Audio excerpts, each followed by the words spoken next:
Hello guys, welcome to CA Bros and welcome to unit number 11. Unit number 1 பார்த்ததுக்கு அப்புறம் நீங்க எதுக்குள்ள போகணும்னு கேட்டீங்கன்னா யூனிட் நம்பர் 11க்கு தான் போகணும். ஏன்னா இந்த சாப்டர் தான் mainly deals with ethics and terms of audit engagement. அதாவது நான் சொல்லி கொடுத்துருக்கிறேன் பேசிக்ஸ், ப்ரிலிமினரி, பிளானிங், பர்ஃபார்மிங். இதுல ப்ரிலிமினரி சொல்ற விஷயம் தான் இந்த யூனிட் நம்பர் 11ல இருக்குது. யூனிட் நம்பர் 11 வந்து கொஞ்சம் ரொம்ப முக்கியம் தான். ஏன்னா 8 மார்க்கு கொஸ்டின் வரும் யூனிட் நம்பர் 11 பொறுத்த மட்டும்.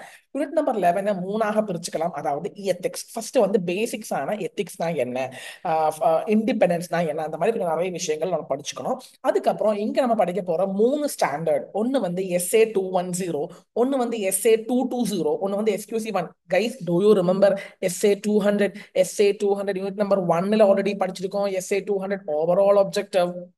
இந்த சாப்டர்ல SA 210, SA 220 அண்ட் SQC 1 படிக்க போறோம். முதலாவதாக எத்திக்ஸ்னா என்ன நீங்க சொல்லுங்க. எத்திக்ஸ்னா என்ன? Moral value.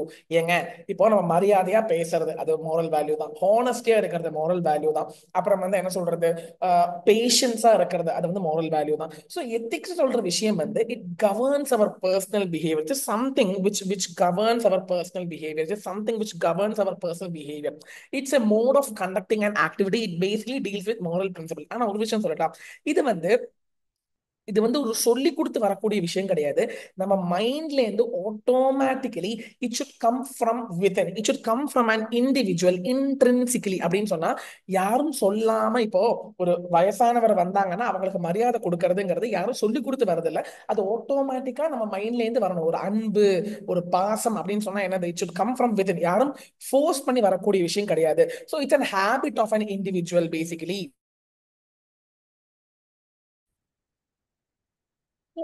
It's inculcated in the habit of an individual. So ethics தான் என்னது, பேசிக்ஸ் தான். நான் ஒரு 4 பாயிண்ட் இருக்குதுங்க, நீங்க ஜஸ்ட் ஓன் வேர்ட்ஸ்ல எழுதினா போதும். ஆனா நான் சொல்லிட்டேன், நிறைய இடத்துல எத்திக்ஸ் இருக்குது. எத்திக்ஸ் வந்து நிறைய டிஃப்ரெண்ட் வெர்ஷன்ஸ் ஆஃப் எத்திக்ஸ் இருக்குது. இப்போ நம்ம ஹோட்டலுக்கு போறோம்னா ஹோட்டலுக்குன்னு ஒரு எத்திக்ஸ் இருக்குது. இப்போ ஸ்கூலுக்கு போறோம்னா ஸ்கூலுக்குன்னு எத்திக்ஸ் இருக்குது. அதை நம்ம டீல் பண்ற விஷயம் வந்து ப்ரொஃபஷனல் எத்திக்ஸ். ப்ரொஃபஷனல் எத்திக்ஸ்னா we as a professionals, we being chartered accountant or doctors or whoever it is, ப்ரொஃபஷனல்ஸா இருக்கிறவங்க professional ethics, fundamental principles of professional ethics சொல்ற விஷயத்தை நம்ம கடைபிடிக்க வேண்டும். பேசிக்கலி சார்ட்டர்ட் அக்கௌண்டன்ஸ் ஆக்ட்ல code of conduct, code of conduct அப்படின்னு ஒரு விஷயம் இருக்குது.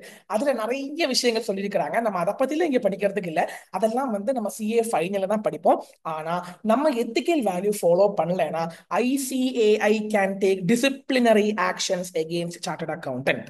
அதை நீங்க புரிஞ்சு வச்சுக்கணும். பிகாஸ் CA ஆக்ட் பொறுத்த மட்டும் எத்திக்கல் வேல்யூஸ்க்கு ரொம்ப இம்பார்ட்டன்ஸ் கொடுத்துருக்காங்க. நம்ம அதை ஃபாலோ பண்ணலைன்னா நமக்கு நேர டிசிப்ளினரி ஆக்ஷன்ஸ் எடுக்கிறதுக்கு உண்டான வாய்ப்புகளும் உண்டு. So professional ethics is again based on மொராலிட்டியே தான். இது வந்து நமக்கு நல்லாவே தெரியும். ஏன் ப்ரொஃபஷனல் எத்திக்ஸ் வை இப்படி ஒரு கேட்டிருக்காங்க, why professional ethics is very important for an chartered accountant. Because chartered accountant is giving an audit report which is relied by different users, government ஆகட்டும், கிளையண்ட் ஆகட்டும், எம்ப்ளாயிஸ் ஆகட்டும். ஸோ நம்ம வந்து ஒரு கான்ஃபிடன்ஸ் கொடுக்குறோம். நம்ம ரிப்போர்ட், நம்ம கொடுக்குற ரிப்போர்ட் வந்து நிறைய பேர் யூஸ் பண்றாங்க. அதனால அவங்களுடைய கான்ஃபிடன்ஸ் வந்து பூஸ்ட் ஆகுது. ஸோ அதனால நம்ம கொடுக்குற அந்த ரிப்போர்ட் எப்படி கொடுக்குறோம், ஆடிட் பண்ணிட்டு தான் கொடுக்குறோம். ஸோ நம்ம பண்ற ஆடிட் வந்து எத்திக்கல் வேல்யூஸ் ஃபாலோ பண்ணி கரெக்டா கொடுக்கணும். நம்ம எத்திக்காலிட்டி இல்லாமல் கொடுத்துட்டோம்னா அது என்னை மட்டும் பாதிக்காது, ஆடிட்டருக்கும் கெட்ட பேர் தான். அது மட்டும் இல்லாமல் யூசர்ஸுக்கு ரிலே பண்ண முடியாது. அதனால என்ன ஆகும், CA கம்யூனிட்டி மேலேயே ஒரு பெரிய ஒரு பேட் இமேஜ் வரத்துக்கு உண்டான வாய்ப்புகள் இருக்குது.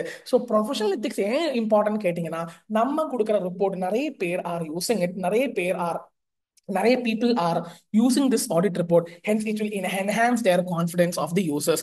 Professional ethics seeks to protect the interest of the profession as a whole and act as should that enables the CAs to common respect. அது நீங்க ஜஸ்ட் ரீட் பண்ணி வச்சுக்கிட்டா நத்திங் மச் இம்பார்ட்டன்ட். இப்போ நீங்க நினைச்சிட்டு இருப்பீங்க, இப்போ 2 டைப் ஆஃப் CAs இருக்கிறாங்க. CAs இன் பிராக்டிஸும் இருக்கிறாங்க, CA இன் சர்வீஸும் இருக்கிறாங்க. சார் இந்த 2 பேரும் ப்ரொஃபஷனல் எத்திக்ஸ் ஃபாலோ பண்ணணுமா கேட்டீங்கன்னா yes, they have to follow. CA in பிராக்டிஸும் ஃபாலோ பண்ணணும், CA இன் சர்வீஸும் ஃபாலோ பண்ணணும். ரெண்டு பேருமே ஃபாலோ பண்ணணும். நீங்க ஃபாலோ பண்ணலைன்னா ICAI can take disciplinary actions against you. So what is ethics மேல படிச்சிருக்கிறோம். இவ்வளவு விஷயங்கள் நீங்க பார்த்தா போறோம். வாட் இஸ் எத்திக்ஸ் சொன்னா இவ்வளவு விஷயங்கள் படிச்சுக்கோங்க. வாட் இஸ் ப்ரொஃபஷனல் எத்திக்ஸ் கேட்டாங்கன்னா நீங்க கீழே சொல்ற விஷயத்த 2 3 பாயிண்ட் எழுதுங்க. ப்ரொஃபஷனல் எத்திக்ஸ் ஏன் இம்பார்ட்டன்ட் அப்படின்னு கேட்டீங்கன்னா, நம்ம கொடுக்குற ஆடிட் ரிப்போர்ட்டுக்கு வந்து ஒரு மரியாதை இருக்குது. நிறைய யூசர்ஸ் அதை ரீட் பண்றாங்க. We enhance the confidence of the internet users. Hence நம்ம கொடுக்குற ரிப்போர்ட்டுக்கு மரியாதை இருக்குது. நம்ம வந்து ப்ராப்பரா ரிப்போர்ட் கொடுக்கலன்னா it can very well deviate, it can very well it can very well deviate, or it can very well put a bad image over our profession. And ICAI can take disciplinary action against chartered accountants. இப்போ two types of ethics இருக்குது. Ethics is of two types. That is, one is principle based approach and one is rule based approach. இந்த மாதிரி ரெண்டு approach இருக்குது. Principal பேஸ்ட்னா என்ன, rule பேஸ்ட்னா என்ன? Rules paste இல்ல, rule paste. ரூல்னா அவ்வளவுதான், ரூல்ஸ் இல்ல, ரூல் பேஸ்ட் எப்படி வேணா சொல்லலாம். பிரின்சிபல் பேஸ்ட் அப்ரோச்னா என்ன? பிரின்சிபல் பேஸ்ட் அப்ரோச்னா எனக்கு என்னது சரின்னு படுதோ அது பண்றது. That is, I am using my professional judgment to decide whether it is right or wrong, whether it is ethical or not ethical. So I am using my professional judgment. ஆனா rule based அப்படி கிடையாது. Rule based is something which is rigid in nature. அதாவது ஒரு set of rules இருக்குது. நீ அப்படி பண்ணு, இப்படி பண்ணு, இப்படி பண்ணு, அப்படி பண்ணு சொல்றாங்க. அதை நீ ஃபாலோ பண்றதுதான் rule based. So what is principle based? It requires accountants to have to exercise professional judgment in every situation. So உனக்கு சரினா அதை பண்ணு, தப்புனா அது பண்ணாதே. So it depends upon your brain, your judgment. But rule based அப்படி கிடையாது. It is rigid because there is a clear cut established rules. already ready பண்ணி வச்சிருக்காங்க. இப்படி பண்ண அப்படி பண்ணி சொல்லி வச்சிருப்பாங்க. நீங்க அதை கண்ண மூடி ஃபாலோ பண்ணணும். இது என்னது, இது ஃபிளெக்சிபிள் கிடையாது. இது கொஞ்சம் ரிஜிடா இருக்கும். அது மட்டும் இல்லாமல் எல்லா சந்தர்ப்பத்திலையும் ரூல் பேஸ்ட் அப்ரோச் கடைபிடிக்க முடியும் சொல்ல முடியாது. But principle based approach is very simple because we just have to use our brains. So it's very simple and very flexible. But rule based is much rigid in nature. It might not be helpful or might not be adaptable in all the situations.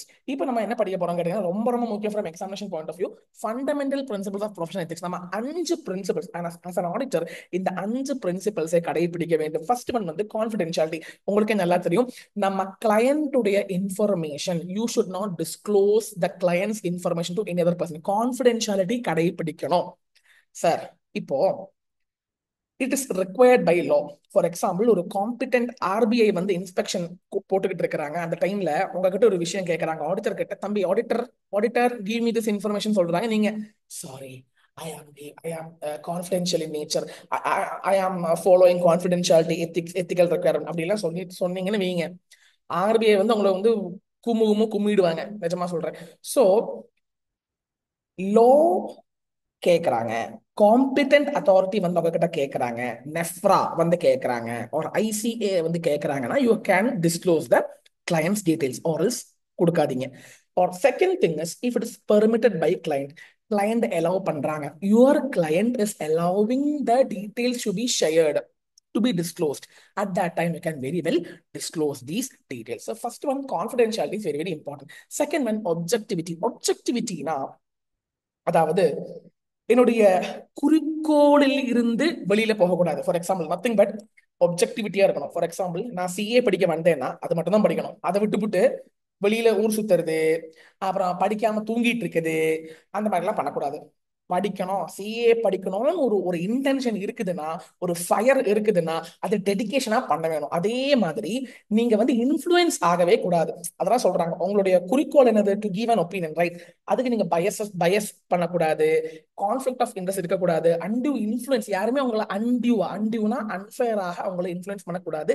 நீங்க வந்து professional judgement use பண்ணி, உங்களுடைய judgement use பண்ணி நீங்க இண்டிபெண்டோட உங்களுடைய வேலையே பண்ண வேண்டும். நீங்க பயஸ் பண்ணக்கூடாது, கான்ஃபிளிக்ட் ஆஃப் இன்ட்ரெஸ்ட் வரக்கூடாது, அன்டு இன்ஃப்ளூயன்ஸ் இருக்கக்கூடாது.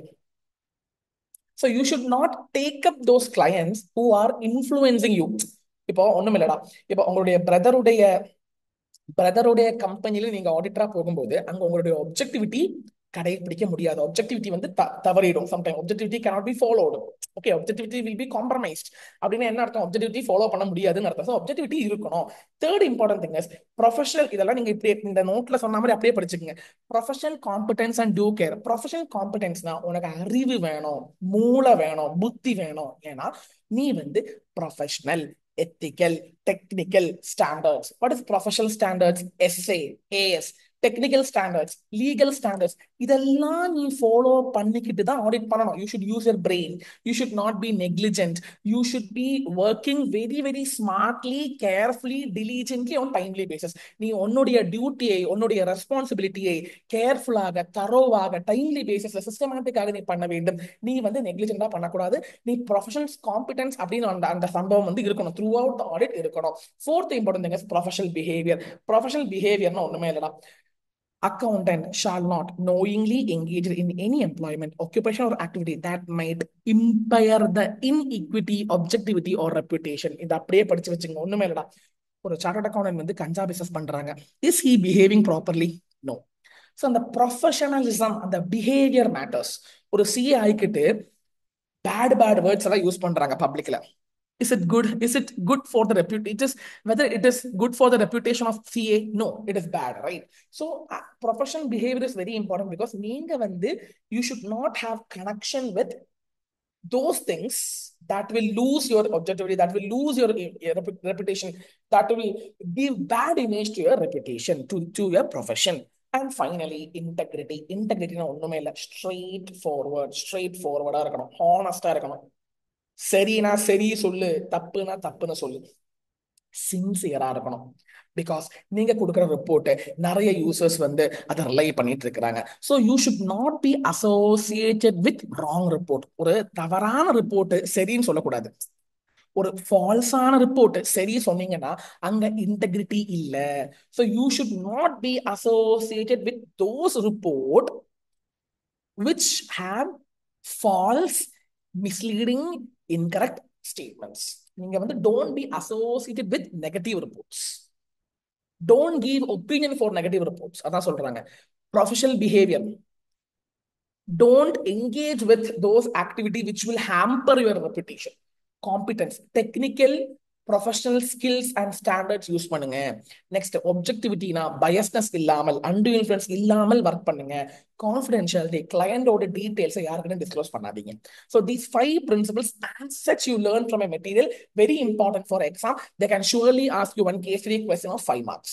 Okay, now next முக்கியமான ஒரு ஏரியா கேட்டீங்கன்னா இண்டிபெண்டன்ஸ். அதாவது நான் வந்து இப்ப என்ன படிச்சுட்டு இருக்கணும், எத்திக்ஸ்னா என்ன, ப்ரொஃபஷனல் எத்திக்ஸ்னா என்ன, types of ethics, principle base, rule base. There are 5 types of fundamental principles of professional ethics, starting from confidentiality, integrity, objectivity, professional competence, professional behavior, professional competence and due care, professional behavior, etc. இப்ப நம்ம என்ன பார்க்க போறோம் அப்படின்னு கேட்டீங்கன்னா thread to independence. அதாவது நான் வந்து இண்டிபெண்டாக என் வேலையை பண்ண வேண்டும். ஆனா இந்த இண்டிபெண்டன்ஸுக்கு த்ரெட் வரும். த்ரெட்னா என்ன? இண்டிபெண்டன்ஸை பாதிக்கக்கூடிய சில விஷயங்கள். It will affect my independence. There are 5 scenarios which can affect my independence. There are 5 scenarios that can really be a threat to my independence. அதை 5ஆ பிரிச்சிருக்கிறாங்க. First one, self interest threat. Second one, self review threat. Third one, self advocacy threat. Fourth one, familiarity threat. Fifth one, intimidation threat. இந்த மாதிரி 5 த்ரெட்டுகள் இருக்குது. நான் சொல்லி கொடுத்துருக்கேன், நல்லா புரிஞ்சுக்கோங்க. இண்டிபெண்டன்ஸ்க்கு த்ரெட் இருக்குதுன்னா ட்ரை டு எலிமினேட். ஒண்ணுல அது கிளியர் பண்ண பாருங்க. Or try to reduce it to low level, acceptable level. ரெண்டும் பண்ண முடியலனா do not accept that work. நல்லா புரிஞ்சுக்குங்க.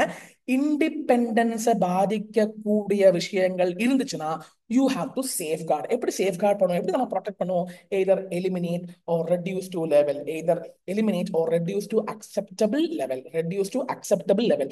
ரெண்டும் பண்ண முடியலனா ஐயா சாமி உன் வேலையே வேணாயா போயாங்கிட்டு சொல்லிட்டு you better reject the offer.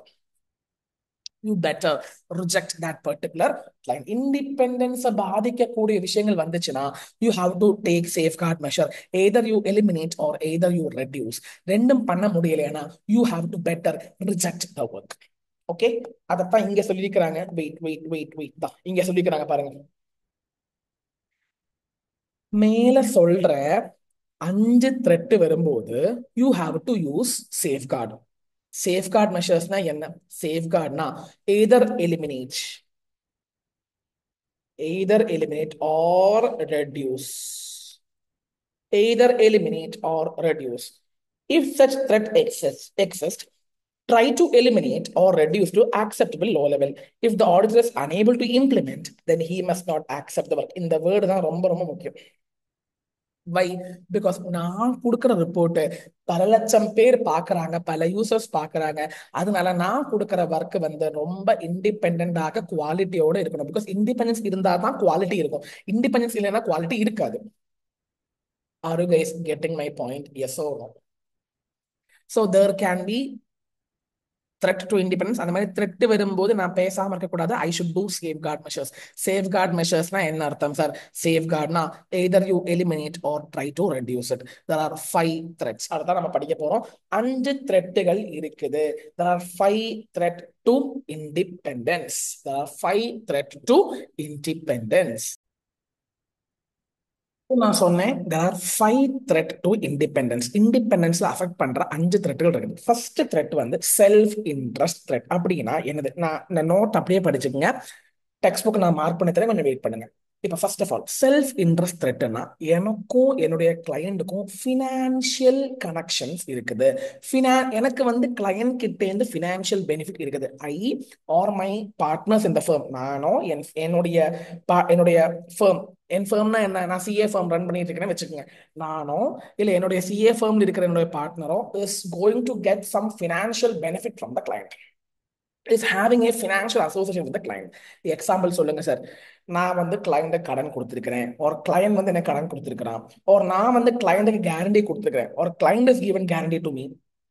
இப்போ I have a close business relationship with client. நானும் கிளைண்ட் கொஞ்சம் பிசினஸ் பார்ட்னர்ஸா இருக்கிறோம்.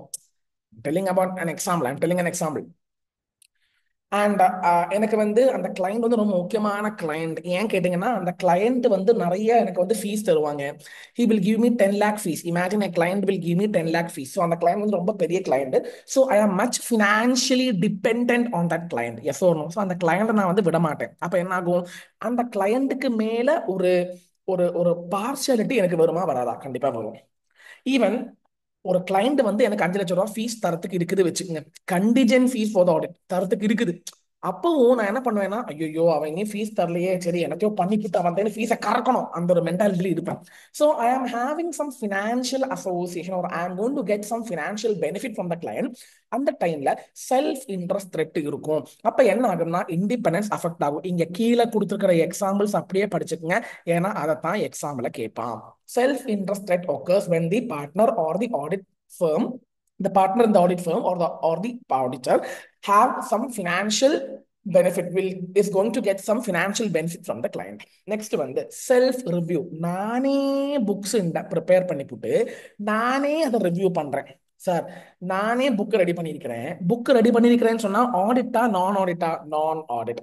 ஸோ நானே வந்து புக் ரெடி பண்ணிட்டு நானே ஆடிட் பண்றேன்னு சொல்லும் போது என்ன ஆகும்? அங்க வந்து செல்ஃப் ரிவ்யூ, நான் பண்ணினதை நானே பண்றேன். அப்படி பண்ணக்கூடாது. It occurs when auditor reviews any judgment or conclusion which was undertaken in previous audit or on non audit engagement. அதாவது நான் வந்து ரிவ்யூ பண்றேன். எதை ரிவ்யூ பண்றேன்? நான் பண்ணின வேலையவே ரிவ்யூ பண்றேன். ஒரு நான் பண்ணின அந்த புக் கீப்பிங் ஒரு நான் ஆடிட் என்கேஜ்மெண்ட்டையே ரிவ்யூ பண்றேன். Audit it occurs when auditor reviews the judgment. நானே ரிவ்யூ பண்றேன். என் ஜட்ஜ்மெண்ட்டை நான் ஆல்ரெடி ப்ரிப்பேர் பண்ண ஜட்ஜ்மெண்ட்டை நானே ரிவ்யூ பண்றேன். So self review thread. Example ஒண்ணுமே இல்லைங்க. When auditor recently been director. இப்போ நான் வந்து எக்ஸ் லிமிடெட்ல டைரக்டரா இருந்தேன், இப்ப இல்ல. டைரக்டரா இருக்கும்போது புக் ரெடி பண்ணேன். இப்ப நான் இறங்கி போட்டு இப்போ நான் அந்த கம்பெனிக்கு ஆடிட்டரா ஆடிட் பண்ண போறேன். அதே புக்கா அதே எஃப்எஸ் ஆடிட் பண்ண போறேன். அப்ப என்ன ஆகும்? Self review threat. I was director but now I am doing audit. So I was already judgment நான் அன்னைக்கே பண்ணிட்டேன், அதை நான் ரிவ்யூ பண்ண போறேன்னு சொல்லும்போது இப்ப செல்ஃப் ரிவ்யூ. நான் வந்து நேத்தைக்கு வர அந்த கம்பெனியில டைரக்டரா இருந்தேன், இன்னைக்கு விட்டுட்டேன். இன்னைக்கு நான் ஒரு ஆடிட் ஃபார்ம் ஜாயின் பண்ணிட்டேன். அந்த ஆடிட் ஃபார்ம் வந்து ஆடிட் பண்ண போறாங்க அங்க. ஸோ இப்ப என்ன ஆகும்னா நான் பண்ணின வேலையை, ஏங்க நானே உருவாக்கின வேலையை நானே பண்ணின வேலையை நானே ரிவ்யூ பண்ண போறேன்னு சொல்லும்போது அங்க என்ன த்ரெட் வரும்? Self review threat. Or auditor perform services that are subject matter of bookkeeping. ஆடிட்டரே புக் கீப்பிங் பண்ணி போட்டு auditor is performing services which are part of bookkeeping. ஆடிட்டரே புக் கீப்பிங் பண்ணிவிட்டு ஆடிட்டரே டூயிங் தி ஆடிட். அது வந்து self review த்ரெட்ல வரும். இந்த எக்ஸாம்பிள்ஸ் அப்படியே படிச்சுக்கோங்க. Next advocacy threat. அட்வொகேசி த்ரெட்னா the auditor is promoting client's opinion auditor வந்து கிளையண்ட் ரொம்ப சப்போர்ட் பண்றாங்க. இந்த கிளையண்ட் ரொம்ப சப்போர்ட் பண்ணும்போது தேர்ட் பார்ட்டிஸ், மற்றவங்க என்ன நினைச்சுப்பாங்க, அடப்பாவி, நீயும் கிளையண்டும் இப்படியா இருக்கிறீங்க, நல்லா சுத்தம், உங்க ஆப்ஜெக்டிவிட்டி எங்க போச்சு, உங்க ஹானஸ்டி எங்க போச்சு அப்படின்னு யார் நினைச்சுப்பாங்க?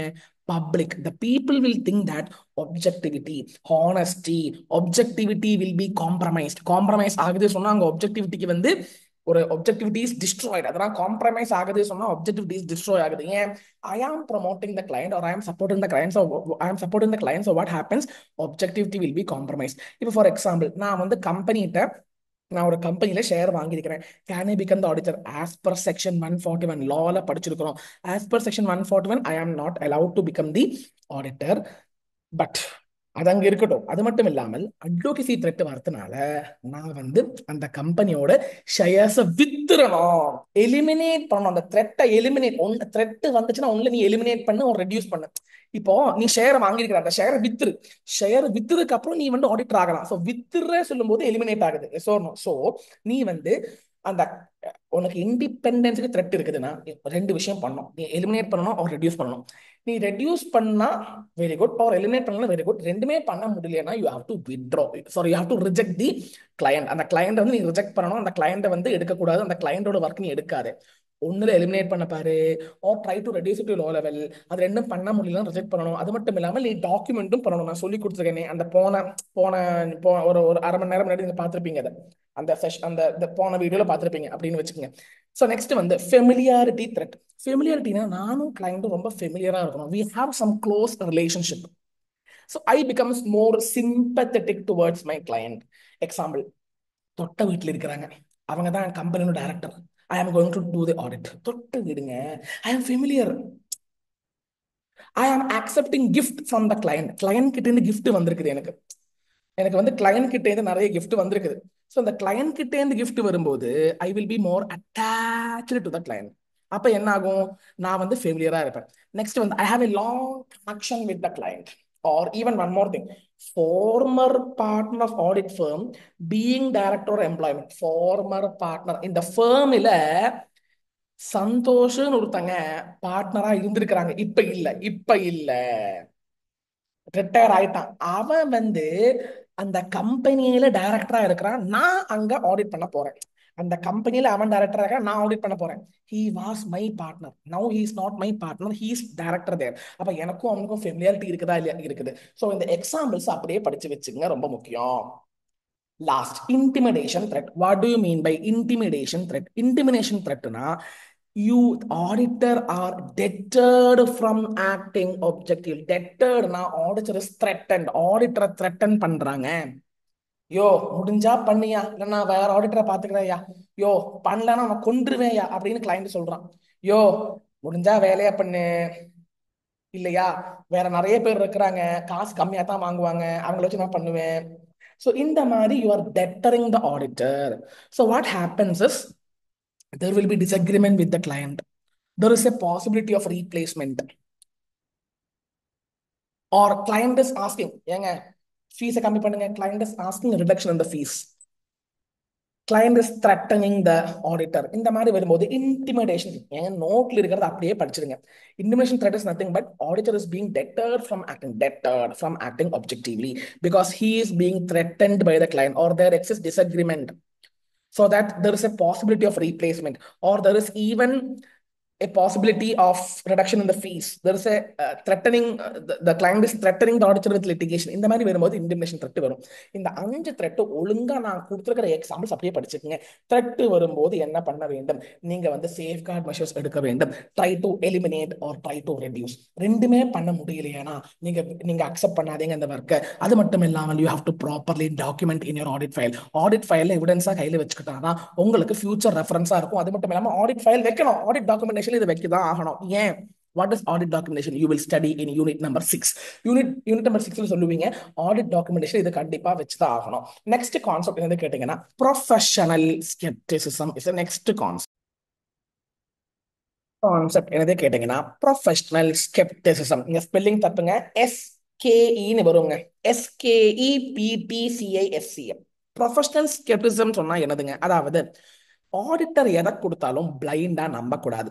அலர்ட்டா இருக்கணும். அலர்ட்டா இருக்கணும். வடிவேல் சொல்ற மாதிரி நீங்க என்ன கொடுத்தாலும் அதை வந்து பிளைண்டா நம்பாதீங்க. கொஞ்சம் கொஸ்டினிங் மைண்ட், அதனால அதோடைய அர்த்தம் கொஸ்டினிங் மைண்டா இருங்க. எதை கேட்டாலும் அப்படியே நம்பாதீங்க. நீங்க ஆராய்ந்து பார்த்து நல்லா யோசிச்சு நீங்க வந்து ஆடிட் பண்ணுங்க. ஒரு எவிடன்சஸ் நம்ம கையில கிடக்குதுன்னா அப்படியே பிளைண்டா ரிலை பண்ணாதீங்க. நீங்க கொஸ்டின் மைண்டாவே பாருங்க. ஏன்னா ஆடிட்டருக்கு professional scepticism is very important throughout the audit. You have to maintain throughout because auditor has to be alert, keeping in mind the possibilities of errors and fraud.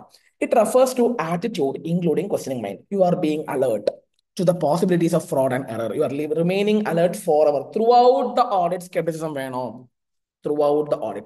Now இந்த 5 examples, இது வந்து எக்ஸாம்பிள்ஸ்ங்க. இது கேட்பாங்க. இந்த 5 சினாரியோல professional scepticism use பண்ணுவோம். Examples எல்லாரும் use பண்ணுவோம். ஆனா எக்ஸாம்பிள் இது அப்படியே படிச்சுங்க. Number 1, audit evidences that contradicts other evidences. ஒண்ணுமே இல்லை, நான் ஆல்ரெடி கலெக்ட் பண்ணிட்டேன். ஆனா நான் கலெக்ட் பண்ண ஒரு எவிடன்ஸும் நான் பார்த்ததும் மேனேஜ்மெண்ட் கொடுத்த எவிடன்ஸும் ஒண்ணு. மேனேஜ்மெண்ட் ஒரு டாக்குமெண்ட் கொடுத்தாங்க, அதை எனக்கு எவிடன்ஸா யூஸ் பண்றேன். நான் கண்ணால பார்த்தது வேற. சோ நான் பார்த்தது வேற, எனக்கு கிடைச்சது வேற. நம்ப முடியலையேயா. சோ நான் கலெக்ட் பண்ண evidence is contradicting to the other evidence. அப்ப என்ன ஆகும்? ஐ வில் பி மோர் அலர்ட். என்ன நடக்குதே, தப்பு நடக்குதே, எனக்கு கொடுத்ததும் அது பண்றதும் சரியா இல்லையே. Second, information that questions reliability. Documents are not reliable. Documents ரிலேபிளா இல்லைன்னா நீங்க ப்ரொஃபஷனல் ஸ்கெப்டிசம் யூஸ் பண்ணாம வேணாமா? வேணும். Third, possibility of fraud. ஒரு கேஷ் கவுண்டர்ல அந்த கேஷ் கல்லாவை, அந்த டிராவரை லாக் பண்றது இல்ல. So there is possibility of fraud. So auditor should be vigilant. ஓ, இங்க என்ன தப்பு நடக்குது. So auditor has to be alert. Next, circumstances that suggest need for more audit procedure. ஏங்க, sometimes there may be a circumstance where you might have to perform more procedures. இப்போ வந்து என்ன சொல்றது, volume of transactions are very high, so you might have to do more audit procedures, so you should be more alert. நிறைய transaction நடக்கும்போது தப்புகள் வரதுக்கு வாய்ப்பு உண்டு. Now there is sometimes there may be necessary for critical examination of audit evidences. இந்த சந்தர்ப்பத்திலையும் professional scepticism use பண்ணுவோம். நம்ம அலர்ட்டாக இருப்போம். In what scenarios the auditor will be professionally skeptic அப்படின்னு கேட்டாங்கன்னா 1 2 3 4 5 எக்ஸாம்பிள்ஸ் அப்படி எழுதிடுங்க. The audit evidences contradicting the other evidences. There may be critical assessment for audit evidences. Now there is an indication of fraud, or there is a deep question on the reliability of the documents. Now one more thing, maintaining professional skepticism throughout the audit is necessary. Audit முழுவதுமே நீங்க வந்து professional scepticism இருந்தால்தான் ஆடிட்ல இருக்கிற ரிஸ்கை கம்மி பண்ண முடியும். எந்த ரிஸ்க் கம்மி பண்ண முடியும்? Overlooking unusual circumstances, overgeneralising when drawing conclusions from audit observations, using inappropriate அதாவது நீங்க அலர்ட்டா இருந்தா அன்யூஷுவல் டிரான்சாக்ஷனை வேகம் பார்க்க முடியும். ஓவர்லுக் பண்ண தேவையில்லை. அன்யூஷுவல்னா நான் ரொட்டீன் டிரான்சாக்ஷன். ஏங்க, நான் ரொட்டீன் டிரான்சாக்ஷன் பார்க்கணும். அது நீங்க ஓவர் லுக் பண்ணா டைம் தான் வேஸ்ட். நீங்க ஓவர் ஜெனரலைஸ் பண்ண தேவையில்லை. அதாவது நீங்க ப்ரொஃபஷனலா ஸ்கெப்டிசமா இருந்தா இதை தவிர்க்க முடியும். இந்த மாதிரி மிஸ்டேக்ஸ் நீங்க பண்ண மாட்டீங்க. இன்அப்ராப்ரியேட்டான மெத்தட்ஸ் யூஸ் பண்ண மாட்டீங்க. ஓவர் ஜெனரலைஸ் பண்ண மாட்டீங்க. ஓவர் லுக் பண்ண மாட்டீங்க. நீங்க ஸ்ட்ரெயிட் ஃபார்வர்டா கரெக்டா பண்ணிக்கிட்டு போயிட்டே இருப்பீங்க. ப்ரொஃபஷனல் ஸ்கெப்டிசம் இருந்துச்சுன்னா நீங்க ஓவர் லுக் பண்ண மாட்டீங்க, ஓவர் ஜெனரலைஸ் பண்ண மாட்டீங்க, இன்அப்ராப்ரியேட்டான மெத்தடாலஜிஸ் யூஸ் பண்ண மாட்டீங்க. ஸோ அதனால professional scepticism is necessary throughout audit. By கேட்டாங்க இந்த 3 point, because it can reduce the overlooking, it can reduce the overgeneralising, it can reduce the inappropriate assumption. Finally ஒரு குட்டி point, independence. Independence ஏன்னா நான் பல முறை சொல்லிட்டேன், 2 types of independence இருக்குது. Independence in mind, independence in appearance. இந்த ரெண்டு அப்படியே படிச்சுக்கோங்க. இண்டிபெண்டன்ஸ் இன் மைண்ட்னா நம்ம மைண்ட்ல இருந்து வரக்கூடிய விஷயம். நம்ம இன்டெகிரிட்டி ஃபாலோ பண்ணணும், ஆப்ஜெக்டிவிட்டி ஃபாலோ பண்ணணும், ப்ரொஃபஷனல் ஸ்கெப்டிசம் இருக்கணும். எல்லா குவாலிட்டிஸும் நம்ம மைண்ட்ல இருக்கிறது. அதை வெளிப்படுத்த முடியாது. It is something which comes from within. State of mind that permits the provision of an opinion without being affected by any influences. My mind is not at all being influenced by anyone. அதனால independence in mind. ஆனா independence in appearance சொன்னா என்ன தெரியுமா? நான் first சொல்றேன். ஓ, அப்படின்னா tip டாப்பா சட்டையெல்லாம் போட்டுக்கிட்டு போகணும் அப்படி சொல்லல. நான் நடந்துக்கிற விதம் மற்றவங்க பார்ப்பாங்க. மற்றவங்க பார்க்கும்போது they will understand, ஓகே, இவர் நல்லவர் போல, இவர் நல்லா இருக்கிறாரு, இவர் கிளையண்ட் கூட அவ்வளோவா என்ன சொல்றது, கிளையண்ட் கூட அவ்வளோ க்ளோஸா எல்லாம் இல்ல. இப்போ கிளையண்ட் கூட நான் கெட்டி பிடிச்சி நடந்துகிட்டு இருக்கேன் வச்சுக்கோங்க, நானும் கிளையண்ட் ரொம்ப க்ளோஸ் நடந்துகிட்டு இருக்கேன்னு வச்சுக்கோங்க, ஜெனரல் பப்ளிக் என்ன என்ன நினைச்சுப்பாங்க? ஓ, என்னையா, என் கூத்த பாரியா, ஆடிட்டரும் கிளையண்டும் என்னமா குஷியா இருக்கிறாங்க, என்னமா ஃப்ரெண்ட்லியா இருக்கிறாங்க, விளங்கிடும் இவன் கொடுக்குற ரிப்போர்ட்ல எப்படி நம்புறது அப்படின்னு யார் நினைச்சுப்பாங்க? Third party. அப்படி நினைக்க கூடாது. அந்த மாதிரி சிச்சுவேஷன்ஸ் வராம பார்த்துக்கணும். அந்த மாதிரி சிச்சுவேஷன்ஸை தவிர்க்கணும். அந்த மாதிரி சிச்சுவேஷன்ஸை வராம பார்க்க வேண்டும் யாரு? Auditor. Auditor has to avoid the fact that and circumstances that are significant that a reasonable informed third party having knowledge of all information including safeguard would reasonably confirm a firm or a member of the assurance team or integrity objectivity of professional skepticism has been compromised. Sir ஒண்ணுமே புரியல sir, நீங்க என்னெல்லாம read பண்ணிட்டு போயிட்டே இருந்தீங்க. அதாவது third party who is having good knowledge, he is believing that he is believing that auditors objectivity is gone, auditors honesty is gone, auditors independence is gone அப்படின்னு நினைச்சுக்கிட்டு இருக்கிறான். அந்த மாதிரி சிச்சுவேஷன்ஸை வராம ஆடிட்டர் பார்த்துக்க வேண்டும், அதை அவாய்ட் பண்ண வேண்டும். அந்த மாதிரி சிச்சுவேஷன்ஸ் வராமல் ஆடிட்டர் ஒழுங்கா நடந்துக்கணும் அப்படின்னு யாரு சொல்றாங்க? Independence and appearance. You are suppose to avoid the fact that even a third party having knowledge of everything, he may conclude that your objectivity is compromised. So அந்த காம்ப்ரமைஸ்னா objectivity இல்லாம போகுதுன்னு அர்த்தம். objectivity இல்லாம போகுதுன்னு third party நினைச்சுக்கிறான்னா அந்த மாதிரி சிச்சுவேஷன்ஸை நீங்க உருவாக்காதீங்க, நீங்க ஒழுங்கா நடந்துக்குங்க சொல்றாங்க. ஸோ இண்டிபெண்டன்ஸ் மைண்டும் வேணும், இண்டிபெண்டன்ஸ் அப்பியரன்ஸும் வேணும். So we are moving on into next three important concepts in this chapter. SA 210, SA 220, SPC 1. இப்போ இவ்வளவு நேரம் என்ன பார்த்தோம்னா எத்திக்ஸ் தான் என்னது பார்த்தோம். ஃபண்டமெண்டல் பிரின்சிபல்ஸ் ஆஃப் எத்திக்ஸ் கேட்பான். கான்ஃபிடென்ஷியாலிட்டி, இன்டெகிரிட்டி, ஆப்ஜெக்டிவிட்டி நல்லா படிச்சுக்கங்க. அப்புறம் த்ரெட், செல்ஃப் ரிவ்யூனா என்ன, செல்ஃப் இன்ட்ரெஸ்ட்னா என்னது, இன்டிமிடேஷனா என்ன கேட்பா படிச்சு வச்சுக்கங்க. இண்டிபெண்டன்ஸ் இன் மைண்ட்னா என்ன, இண்டிபெண்டன்ஸ் இன் அப்பியரன்ஸ்னா என்ன நல்லா படிச்சு வச்சுக்கங்க. அது மட்டும் இல்லாமல் சேஃப் கார்ட்னா என்ன படிச்சு வச்சுக்கங்க. ப்ரொஃபஷனல் ஸ்கெப்டிசிசமோட எக்ஸாம்பிள்ஸும் ப்ரொஃபஷனல் ஸ்கெப்டிசிசம் த்ரூ அவுட் இருந்துச்சுன்னா எனக்கு ஓவர்லுக் பண்ண வராது, ஓவர் ஜெனரலைசிங் பண்ண தேவை வராது, இன்அப்லோட் அசம்ஷன்ஸ் யூஸ் பண்ண தேவை வராது. ஏன்னா நீங்க நீங்க அலர்ட்டா இருக்கிறீங்க. Okay, moving on to SA 210 and SA 220. Next வந்து SA 210 தான் படிக்க போறோம். என்கேஜ்மெண்ட் லெட்டர் தான் படிக்க போறோம். சார் என்ன சார் சொல்ல வரீங்க? நான் சொல்றதை ஃபர்ஸ்ட் நல்லா புரிஞ்சுக்குங்க கைஸ். நான் சொல்றதை ஃபர்ஸ்ட் நல்லா புரிஞ்சுக்குங்க. இப்போ this is company.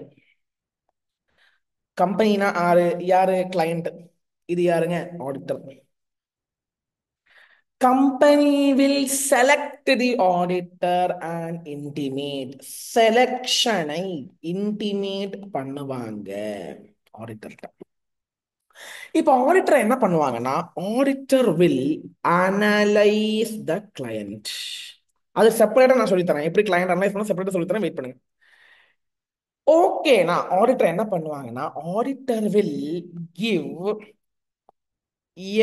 engagement letter as per SA 210 சொல்ற. என்கேஜ்மெண்ட்னா work, லெட்டர்னா or it's a letter given by auditor to the client, to the company, to the client, stating the scope, object, responsibilities and conditions, preconditions of audit. ஏங்க ஆடிட்டுக்கு உண்டான ஸ்கோப்போ டேர்மோ கிளைண்ட்டுக்கு சொல்லி கொடுக்கணும் இல்ல, நான் இப்படி பண்ண போறேன், அப்படிதான் பண்ணுவேன், இது ஒன் டியூட்டி, எஃப்எஸ் ப்ரிப்பேர் பண்றது ஒன் வேலை, ஆடிட் பண்றது என் வேலை சொல்லிக்கிட்டு ஆடிட்டர் வந்து கரெக்டா டேர்ம்ஸும் கண்டிஷன்ஸும் ப்ரீ கண்டிஷன்ஸும் ஸ்கோப்பும் எல்லாம் சொல்லி கொடுப்பாங்க. ஆடிட்டர் கிளைண்ட்டுக்கு எல்லாமே சொல்லி கொடுப்பாங்க. அதுக்கு பேர் தான் engagement letter. So that there will be common understanding between the management and client, management and auditor, between the client and the auditor, there should be a proper communication. அந்த கம்யூனிகேஷன் வரதுக்காக என்ன பண்ணுவாங்க, auditor will give engagement letter. இந்த engagement letter கொடுத்துட்டாங்கன்னா company will confirm or acknowledge. இது பண்ணதுக்கு அப்புறம் தான் auditor will start planning. Planning பண்ணினதுக்கு அப்புறம் தான் ஆடிட்டர் will do performance. செலக்ஷனை சொன்னா ஆடிட்டர் கிளையண்ட புரிஞ்சுக்கணும். அதுக்கப்புறம் auditor will give an engagement letter. Engagement letter is a letter which contains scope, which contains the terms, which contains the object and responsibilities of auditor and management, which has to be confirmed by the client to the auditor. இதை confirm பண்ணி கொடுப்பாங்க. What is an engagement letter? It's a letter given by auditor to the company, to the client, explaining the scope, responsibilities, terms of the audit, so that there will be common understanding. There will not be misunderstanding. Misunderstanding வராதுன்னு சொல்ல முடியாது, வராம இருக்கிறதுக்கு engagement letter ரொம்ப ரொம்ப தேவை. Are you guys getting the point? Yes or no? Yes. இப்போ என்கேஜ்மெண்ட் லெட்டர் பத்தி படிக்கலாங்க. இதை வரைஞ்சு வச்சுக்கோங்க. It deals with agreeing the terms of audit engagement. SA டூட்டனோட பேரு தான் agreeing the terms of audit engagement. The main purpose is to establish preconditions. அதாவது ஆடிட் ஆரம்பிக்கிறதுக்கு முன்னாடி என்னெல்லாம் கண்டிஷன்ஸ் இருக்கோ அதான் ப்ரீ கண்டிஷன் சொல்லுவாங்க. ப்ரீ கண்டிஷன் செப்பரேட்டா படிக்க போறோம். ப்ரீ கண்டிஷன்ஸை எஸ்டாப்ளிஷ் பண்ணுவாங்க. ரெஸ்பான்சிபிலிட்டி சொல்லி கொடுப்பாங்க. Auditor will tell every thing to client and client will acknowledge it. Client will acknowledge it. So there will be common understanding between client as well as auditor. It's a written letter by auditor to the client. He explains the scope na coverage. He explains the responsibility. He explains the object of the audit. This has to be confirmed by the client. ஒரு விஷயம் சொல்லணும். இப்போ சில சமயம் for example ஏங்க trust audit நான் சொல்றேன். Trust ஆடிட்ல already pre கண்டிஷன்ஸும் ஒப்ஜெக்டும் responsibility எல்லாம் ஃபிக்ஸ் பண்ணியிருக்கிறாங்கன்னா, ஆக்டே ப்ரிப்பேர் பண்ணி வச்சிருச்சுன்னா என்கேஜ்மெண்ட் லெட்டர் கொடுக்க தேவையில்லை. பட் எங்க என்கேஜ்மெண்ட் லெட்டர் மேண்டேட்டரியா கேட்டா மேண்டேட்டரி தான். ஆனா already law law law for example trust ஆக்ட்ல ட்ரஸ்ட் வந்து ஆல்ரெடி ஸ்கோப்பும் ரெஸ்பான்சிபிலிட்டியும் ப்ரீ கண்டிஷன்ஸும் ஃபிக்ஸ் பண்ணி வச்சிருக்கிறாங்கன்னா நீங்க மறுபடியும் என்கேஜ்மெண்ட் லெட்டர் கொடுக்க தேவையில்லை. ஆனா it is recommended always to give an engagement letter because then only it will be informative in nature. ஏன்னா என்கேஜ்மெண்ட் லெட்டருடைய ஃபைனல் காப்பி நீங்க ஆடிட் ஃபைனல் காப்பி, டிராஃப்ட் கிடையாது, ஃபைனல் காப்பி ஆடிட் ஃபைல்ல அட்டாச் பண்ணி வச்சுக்கணும். So is it mandatory கேட்டீங்கன்னா basically mandatory தான், இல்லை சொல்ல. ஆனால் ஸ்கோப் ஆல்ரெடி லோவே ப்ரிஸ்கிரைப் பண்ணுதுன்னா நீங்க கொடுக்க தேவையில்லை. But it is recommended to be given. Now preconditions என்ன சார்? அதாவது ஆடிட் பண்றதுக்கு உண்டான பேசிக் கண்டிஷன்ஸ். ஃபர்ஸ்ட் எஃப்ஆர்எஃப் அக்செப்டபிளாக இருக்க வேண்டும். எஃப்ஆர்எஃப் வந்து எதர் ஏஎஸ்ஆ இருக்கலாம் ஆர் இன்டேஎஸ்ஆ இருக்கலாம். Sir Japanese accounting standard prepare பண்ணிட்டு இருக்கிறாங்க ஒரு கம்பெனி, எனக்கு போயிட்டு ஆடிட் பண்ண முடியுமா சொல்லுங்க? ஸோ ப்ரீ கண்டிஷன்ல தம்பி ஆடிட்டர் கிளைண்ட் சொல்றான், கிளைண்ட் எஃப்ஆர்எஃப் வந்து ஏஎஸ்ஆகவோ ஆர் ஏஎஸ் ஆகவோ ஆர் இன்டேஎஸ் ஆகவோ இருக்கட்டும். ஸோ எஃப்ஆர்எஃப் அக்செப்டபிளாக இருக்க வேண்டும். மேனேஜ்மெண்ட் தான் எஃப்எஸ், நீதாயா எஃப்எஸ் ப்ரிப்பேர் பண்ற, நீதாயா இன்டர்னல் கண்ட்ரோல் மெயின்டைன் பண்றது நீதான். இன்டர்னல் கண்ட்ரோல்னா என்னது ஏங்க? ஒரு இன்வென்டரி ஸ்டோரேஜ் ஃபெசிலிட்டி இருக்குது. இன்வென்டரி ஸ்டோரேஜ் ஃபெசிலிட்டி வேர் ஹவுஸ் இருக்குது. அந்த வேர் ஹவுஸுக்குள்ள சிசிடிவி வைக்கிறது யாருடைய பொறுப்பு? Management, not the client. Not the auditor, management client தான் அந்த இன்டர்னல் கண்ட்ரோல் மெயின்டைன் பண்ணணும், ஆடிட்டர் கிடையாது. ஸோ ஆடிட்டர் தக்க தெளிவா எல்லா கண்டிஷன்ஸும் சொன்னதுக்கு அப்புறம் தான் ஆடிட்டர் ஆரம்பிப்பாங்க ஒர்க்க. First FRF financial reporting framework அக்செப்டபிளாக இருக்க வேண்டும். எஃப்எஸ் வந்து ப்ரிப்பேர் பண்ணணும், நீ தான் ப்ரிப்பேர் பண்ணணும். இது அப்படியே படிச்சு வச்சுங்க, எக்ஸாம்ல கேட்பான். இன்டர்னல் கண்ட்ரோல் நீ தான் ப்ரிப்பேர் பண்ணணும். Next also provide the auditor. Auditor கேட்கக்கூடிய இன்ஃபர்மேஷன் தரணும். ஆடிட்டரை கேட்கக்கூடிய அடிஷனல் இன்ஃபர்மேஷன்ஸும் நீ ஆன்சர் கொடுக்கணும். ஆடிட்டர் யார்கிட்ட சொல்றான்? கிளைண்ட். கிளைண்ட் நான் கொஸ்டின் கேட்பேன், நீ ஆன்சர் தரணும். நான் அடிஷனல் கொஸ்டின் கேட்பேன், அதுக்கு நீ ஆன்சர் தரணும். அது மட்டும் இல்லாமல் unrestricted access to person within the entity from whom auditor determines it is necessary to obtain audit evidence. அப்படின்னா அந்த என்டிட்டிக்குள்ள யாரு வேணா வருவாங்க. And auditor should have right to obtain evidence from them. So yeah, experts வரலாம் or audit client, audit teamலயே யார் வேணா வரலாம். So they can come and ask questions. யார் வந்து உங்ககிட்ட கொஸ்டின் கேட்டாலும் you should give us a proper evidence. So unrestricted access to any person within the entity from whom auditor can obtain the evidence. Additional information கொடுங்க, கேட்குற information கொடுங்க. FS கரெக்டா prepare பண்ணுங்க, internal control கரெக்டா maintain பண்ணுங்க, FS acceptable FRF இருக்க வேண்டும். இதெல்லாம் இருந்தால் மட்டும்தான் இந்த ப்ரீ கண்டிஷன்ஸ் எல்லாம் நாங்க போட்டுருவோம். இது ஓகே சொன்னா மட்டும்தான் நான் ஆரம்பிப்பேன். இதெல்லாம் என்கேஜ்மெண்ட் லெட்டர்ல சொல்லக்கூடிய preconditions. Preconditions set பண்ணக்கூடிய இடம் என்னது கேட்டீங்கன்னா என்கேஜ்மெண்ட் லெட்டர். ப்ரீ கண்டிஷன்ஸ்னா அதாவது ஆடிட்டுக்கு உண்டான conditions. FRF that is as ஆகவோ இண்டேஸ் ஆகவோ இருக்க வேண்டும். எஃப்எஸ் நீ ப்ரிப்பேர் பண்ண வேண்டும். இன்டர்னல் கண்ட்ரோல் நீ மெயின்டைன் பண்ண வேண்டும். நான் கேட்கக்கூடிய இன்ஃபர்மேஷன் நீ தரணும். நான் கேட்கக்கூடிய அடிஷனல் இன்ஃபர்மேஷன் தரணும். Unrestricted access to any person with entity from whom I can obtain evidence. நான் எவிடன்ஸ் கலெக்ட் பண்றதுக்கு தடங்கள் ஒண்ணுமே இருக்கக்கூடாது. பேசிக்கலி அதுதான் அதோட மீனிங். ஓகேங்களா? No my next question is wait. இந்த ப்ரீ கண்டிஷன்ஸுக்கு எங்க என்ன சொல்றோம்? ஆடிட்டர் கிளையண்ட்டுக்கு இந்த ப்ரீ கண்டிஷன் சொல்லுவாங்க. என்கேஜ்மெண்ட் லெட்டர்ல சொல்லுவாங்க. இதான் என்கேஜ்மெண்ட் லெட்டர். கிளையண்ட் எஸ்ன்னு சொன்னா ஆரம்பிக்கலாம். கிளையண்ட் நோன்னு சொல்லிட்டானா can I accept the work? No. இதுக்கு பேர் தான் அக்ரீயிங் த டேர்ம்ஸ். அதாவது நான் டேர்ம்ஸை சொல்றேன், கண்டிஷன் சொல்றேன். எப்படி சொல்றேன்? என்கேஜ்மெண்ட் லெட்டர் சொல்றேன். கிளையண்ட் அதுக்கு எஸ்ன்னு சொன்னா ஒர்க் ஆரம்பிக்கலாம். கிளையண்ட் அதுக்கு நோன்னு சொன்னாலோ ஒர்க் ஆரம்பிக்க முடியாது. Unless prohibited, unless permitted by law. இப்போ நான் என்ன சொல்றேன் தெரியுமா? லோ பெர்மிட் பண்ணுதுன்னா நீங்க அக்செப்ட் பண்ணிக்க, பிரச்சனை இல்லை. ஆனா லோ பெர்மிட் பண்ணல, லோ பெர்மிட் பண்றதுன்னா நீங்க அக்செப்ட் பண்ணுங்க. ஒண்ணுமே சொல்லலைன்னா, நீங்க ப்ரீ கண்டிஷன்ஸ் இல்லைன்னா do not accept the work if the preconditions are not present. Client நோன்னு சொல்லிட்டாலும் நீங்க தயவு அக்செப்ட் பண்ணாதீங்க. Okay, now first of all next important question என்ன கேட்பாங்கன்னா, what are the contents of engagement letter? Engagement லெட்டர்ல என்ன இருக்கணும்? First scope of audit, object of audit படிச்சுட்டோம். யூனிட் நம்பர் 1ல படிச்சிருக்கோம். நல்லா யூனிட் நம்பர் 1 போயிட்டு பாருங்க. Object of audit to obtain risk assurance என்ன சொல்லி கொடுக்கணுங்க கிளையண்ட் கிட்ட, இல்லைன்னா கிளையண்ட்டுக்கு தெரியாது. ஆடிட்டருடைய வேலை என்னது, மேனேஜ்மெண்டுடைய வேலை என்னது? Preconditions, identifying applicability of FRF னு சொன்னாலே you define the preconditions. ஏங்க objective, scope, responsibility of auditor, responsibility of management, preconditions define பண்ணி போட்டு நீங்க என்ன சொல்லுவீங்கன்னா, முடிஞ்சா ஃபீஸும் சொல்லலாம். What are the contents of engagement லெட்டர்ல ஃபீஸும் வேணா சொல்லிக்கலாம், பிரச்சனை இல்லை. You will also tell one more thing, expected form and content of report. நீங்க என்ன மாதிரி ரிப்போர்ட் கொடுக்க போறீங்க? நல்லா இருந்துச்சுன்னா நல்ல ரிப்போர்ட், நல்லா இல்லைன்னா bad report. there is good report and bad report. either you will give positive report or either you will give negative report. so எந்த மாதிரி ரிப்போர்ட் கொடுப்பீங்க? ஏங்க ஆடிட் முடிஞ்ச ரிப்போர்ட் கொடுக்கணும்ல. சோ எந்த மாதிரி ரிப்போர்ட் கொடுப்போம்னு நீங்க சொல்லணும் கிளையண்ட் கிட்ட. தம்பி நல்லா இருந்தா நல்லா ரிப்போர்ட் கொடுப்போம். என்ன தெரியுமா நான் சொல்லி தரேன். என்கேஜ்மெண்ட் லெட்டர்னா என்ன சார்? தம்பி இதெல்லாம் ப்ரீ கண்டிஷன்ஸ் பா, பாரு ஓகேவா பாருங்க. இதெல்லாம் உங்க ரெஸ்பான்சிபிலிட்டி ஓகேவா பாருங்க. இதெல்லாம் ஏன் ரெஸ்பான்சிபிலிட்டி ஓகேவா இல்லையா பாருங்க. ஏங்க ஆடிட் பண்ணுவேங்க, நல்லா இருந்தா நல்ல ரிப்போர்ட் கொடுப்பேங்க, நல்லா இல்லைன்னா நல்லா இல்லைன்னா நெகட்டிவ் ரிப்போர்ட் கொடுப்பேங்க, என் ஃபீஸ் இவ்வளவு தாங்க, இதெல்லாம் ஒத்துக்கிறீங்கன்னா வாங்க நான் ஆடிட் ஆரம்பிக்கிறேன். இதுதான் engagement letter. Expected, you should give reference to the expect. நீங்க என்ன மாதிரி ஃபார்ம் கொடுக்க போறீங்க, என்ன மாதிரி ரிப்போர்ட்டை கொடுக்க போறீங்க, அதை பத்தின ஒரு சினாப்சஸ். நல்லா இருந்துச்சுன்னா நல்ல ரிப்போர்ட், பேடா இருந்துச்சுன்னா பேட் ரிப்போர்ட். அதை பத்தின ஒரு ரெஃபரன்ஸ் நீங்க கொடுக்க வேண்டும் என்கேஜ்மெண்ட் லெட்டர்ல. What is an engagement letter? A letter which contains the preconditions of the audit. There will be common understanding between the auditor and the client. Preconditions இல்லைன்னா audit accept பண்ணாதீங்க. Client okay சொன்னதுக்கு அப்புறம் நீங்க accept பண்ணுங்க. Engagement லெட்டர்ல என்னெல்லாம் இருக்கணும்? Objective, scope, preconditions, responsibility.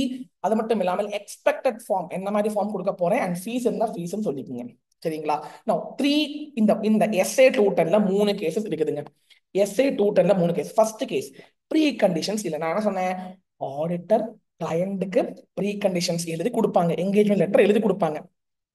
Client எஸ்ன்னு சொன்னா அக்செப்ட் பண்ணுங்க, நோன்னு சொன்னா you discuss with the client and reject the audit.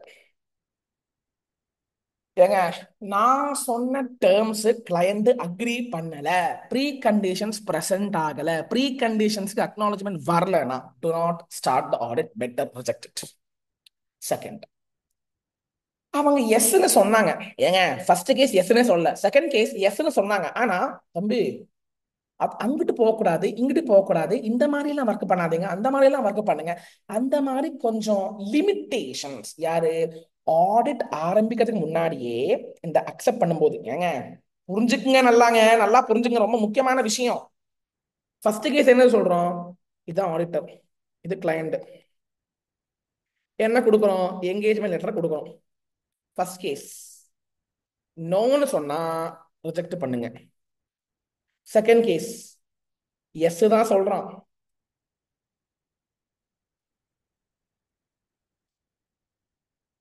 Second case,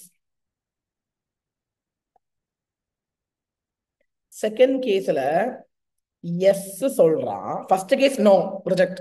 second case yes but there are some limitations. அப்படி பண்ணாதீங்க இப்படி பண்ணாதீங்கன்னு எல்லாம் குண்டக்க மண்டக்கன்னு கிளைண்ட் சொல்றாங்க. இப்ப நீங்க என்ன பண்ணுவீங்கன்னா, கவனமா கேளுங்க. If auditor feels that he might give disclaimer opinion, நல்லா புரிஞ்சுக்குங்க தயவு செஞ்சு ப்ளீஸ், முக்கியம். ஒன்னு there is a good report, ஒன்னு there is a bad report, ஒன்னு there is a disclaimer. Disclaimer report வேணா சொல்லிக்கலாம். டிஸ்க்ளைமர் ஒப்பீனியன் அப்படின்னு ரிப்போர்ட் சொல்லுவாங்க. டிஸ்க்ளைமர் ரிப்போர்ட்னா என்ன தெரியுமா? எனக்கு எவிடன்சஸே கிடைக்கலன்னு வச்சுக்கோங்க, எனக்கு ஒப்பீனியன் கொடுக்க முடியாது. அதுதான் டிஸ்க்ளைமர். டிஸ்க்ளைமர் ஒப்பீனியன் வந்து ரேரஸ்டான கேஸ்ல தான் வரும். டிஸ்க்ளைமர்னா எனக்கு எவிடன்சஸ் வரலன்னா நான் டிஸ்க்ளைம் பண்ணி விட்டுருவேன். தம்பி, எனக்கு ஒண்ணுமே கிடைக்கல, எவிடன்ஸே தரல, அதனால என்னால ஆடிட் பண்ண முடியல. அதெல்லாம் டிஸ்க்ளைமர். குட் ரிப்போர்ட் இருக்குது, பேட் ரிப்போர்ட், டிஸ்க்ளைமர் ரிப்போர்ட் இருக்குது. இப்போ லிமிடேஷன்ஸ் வைக்கிறாங்கல்ல, கிளையண்ட் எஸ்ன்னு சொல்றாங்க, ஆனா அது பண்ணாத இது பண்ணாத தொணா தொணா நொய்யி நொய்யி சொல்லிட்டு இருக்கிறாங்கல்ல. Now what you should do is, if auditor feels that auditor may give disclaimer opinion, if auditor feels that auditor may give disclaimer opinion, if auditor feels that auditor may give disclaimer opinion, he better do not accept it. ஏன்னா disclaimer opinion கொடுக்கறதுக்கு உண்டான வாய்ப்புகள் இதனால வருதுன்னா better do not accept. Because of this, if it might lead to you to give disclaimer opinion, then better don't accept. First case preconditions illa, reject. Second case, this is இதனால இதனால இதனால இதனால disclaimer opinion கொடுக்கற மாதிரி வருதுன்னா better to not accept. இதனால limitations வரதுனால. இப்போ தேர்ட் கேஸ், இது செகண்ட் கேஸ். நீ தேர்ட் கேஸ் என்னன்னா, எல்லாம் ஆக்செப்ட் பண்ணதுக்கு அப்புறம் ஒர்க் ஆரம்பிச்சதுக்கு அப்புறம் நொய்யுன்னு கிளைண்ட் சொல்றான், அப்படி பண்ணாத இப்படி பண்ணாத இப்படி பண்ண அப்படி பண்ண, எனக்கு ரீசனபிள் அஷூரன்ஸ் வேணாம், லிமிடெட் அஷூரன்ஸ் போதும், அப்படி நொய்யி சொல்லிட்டு இருக்கிறான். சார், ஃபர்ஸ்ட் கேஸ் ப்ரீ கண்டிஷன்ஸே இல்ல, அப்ப நோ. செகண்ட் கேஸ் எல்லாம் ஓகே, ஆனா கொஞ்சம் லிமிடேஷன்ஸ் டிஸ்க்ளைமர் வருதுன்னா நோ. தேர்ட் கேஸ் ஆக்செப்ட் பண்ணதுக்கு அப்புறம் நொய்யி சொல்றான். அனலைஸ். ஃபர்ஸ்ட் காதை கொடுத்த கிளைண்ட் உனக்கு என்ன வேணும், நீ என்ன சொல்ல வர ஃபுல்லா சொல்லு. First ask client to explain everything and check whether it is justifiable. ஜஸ்டிஃபையபிளா இருந்துச்சுன்னா give a new engagement letter and start the audit. அப்படி உங்களால ஜஸ்டிஃபையபிள் இல்லைன்னா better stop the audit and get out. ஆஹா, ரொம்ப நல்லா இருக்கே சார். கவனம் கவனம் கவனம், அதான் நான் மெல்ல சொல்லிட்டு இருக்கிறேன். ஏங்க, வர்க்க ஆரம்பிச்சதுக்கு அப்புறம் நொய்யின்னு கிளைண்ட் சொல்றான்னா நீங்க கேட்டுக்கிட்டலாம் இருக்க தேவையில்லை. First of all ask what is the reason. If it is justifiable, give a new audit engagement letter and start the audit. பழைய லெட்டர் சார் கிழிச்சு போட்டுருங்க, அவ்வளவுதான். பழைய லெட்டர் பார்க்கவே வேணாம், பழைய லெட்டரை கிழிச்சு போட்டுருங்க, புதிய லெட்டர் கொடுத்துருங்க, அவ்வளவுதான். சார், ஜஸ்டிஃபையபிள் இல்ல, அவங்க நொய்னே சொல்றாங்க, என்னால ஆடிட் பண்ண முடியாது, better stop the work and get out. Communicate with TCWG, communicate with management, communicate with those charged with governance, communicate with high people. Who is TCWG? Those charged with governance. யாரு? Promoter, director. அவங்ககிட்ட சொல்லிட்டு பேசாம இறங்கிடுங்க, அவ்வளவுதான். Okay, now read. If management or TCWG, managementனா finance team அப்படின்னு வச்சுக்கலாம், TCWGனா யாரு? Promoter, director of the client. imposes limitation பண்றாங்க. ஆடிட்டர் பிலீவ்ஸ் தட் அதனால டிஸ்க்ளைமர் ஒப்பீனியன் கொடுக்கற மாதிரி சிச்சுவேஷன் உருவாகுதுன்னா better to not accept. Law permit பண்ணுதுன்னா அக்செப்ட் பண்ணிக்கங்க, பிரச்சனை இல்லை. லா சொல்லுது, கம்பெனிஸ் ஆக்ட் சொல்லுது பண்ணிக்கப்பா அப்படின்னு சொல்லுதுன்னா பண்ணிக்கங்க, இல்லைன்னா பண்ணாதீங்க. Better don't accept. First case preconditions இல்லைன்னா ரிஜெக்ட் பண்ணுங்க. Second case also to not accept, which means reject பண்ணிக்கங்க. Third case management is asking the auditor to change the terms. நொய்யி சொல்றாங்க, ரீசனபிள் அஷூரன்ஸ் எடுக்க வந்தோம், திடீர்னு அதெல்லாம் வேணாயா, லோவர் அஷூரன்ஸ் குடியா, இதெல்லாம் அப்படி பண்ணாதே இப்படி பண்ணாதே, நீ அப்படி பண்ணாதே இப்படி பண்ணாதே நொய்யி சொல்றான். Check whether there is reasonable justification. No, எதனால இந்த மாதிரி சிச்சுவேஷன்ஸ் வரலாம்? பிகாஸ் ஆஃப் மிஸ் அண்டர்ஸ்டாண்டிங் வரலாம், circumstance by management, circumstance by law. இதனால there may be a change in terms. Change எப்ப டேர்ம் சேஞ்ச் ஆகலாம்? Due to misunderstanding, due to circumstances. இதனால change பண்ணும்போது check whether it is reasonable or not. ரீசனபிளா இருக்குதா இல்லையா பாருங்க. Assess the legal contractual implications. assess the legal contractual implication of the change, understand the reasonable justification. If needed, if okay, then give a new audit engagement letter. பழைய லெட்டரை sir கிழிச்சு போட்டுருங்க, அதுக்கு நீங்க ரெஃபரன்ஸ் கொடுக்காதீங்க. Because that will give you unnecessary confusion. So confusions avoid பண்றதுக்கு புதிய லெட்டரை உருவாக்கிடுங்க, பழைய லெட்டரை கிழிச்சு போட்டுங்க, பழைய லெட்டரை மறந்துடுங்க, டைவர்ஸ் பண்ணிடுங்க. In order to avoid confusion, the report on other related services would include reference to original engagement letter or any procedure that may have been performed in original audit engagement. Would not include reference. Reference include பண்ணாதீங்க. Sir என்னால revise பண்ண முடியலன்னா, அதான் சொன்னேன்ல, உள்ள change பண்ணுங்க, அவர் change பண்ண முடியலன்னா பெட்டர் விட்ரோ. இங்க ரிஜெக்ட் இல்ல, இறங்கி வந்துரு. எங்க ஃபர்ஸ்ட் கேஸ்ல ரிஜெக்ட், செகண்ட் கேஸ்லயும் ரிஜெக்ட், தேர்ட் கேஸ்ல ஆடிட் ஆரம்பிச்சதுக்கு அப்புறம் நொய்யி சொல்றாங்கன்னா அந்த ரீசன்ஸ் என்னது புரிஞ்சுக்குங்க, ஜஸ்டிபிகேஷன் இருக்கா இல்லையா புரிஞ்சுக்குங்க. இது ஓகேனா புதிய லெட்டர் குடிச்சு ஒர்க் ஆரம்பிங்க, இல்லைன்னா விட்ரோ, வெளியில வந்துருங்க. Are you guys getting the point? Yes or no? Sir, மறுபடியும் சொல்லுங்க sir. What is SA-210 engagement letter? Agreeing the terms of engagement. நான் வந்து engagement letter கொடுக்குறேன், யாரு? Auditor client. கிளையண்ட் அதை அக்ரி பண்ணினா ஒர்க் ஆரம்பிச்சுக்கலாம். அக்ரி பண்ணல, reject. Case number 1. Preconditions இல்ல, அக்ரி பண்ணல.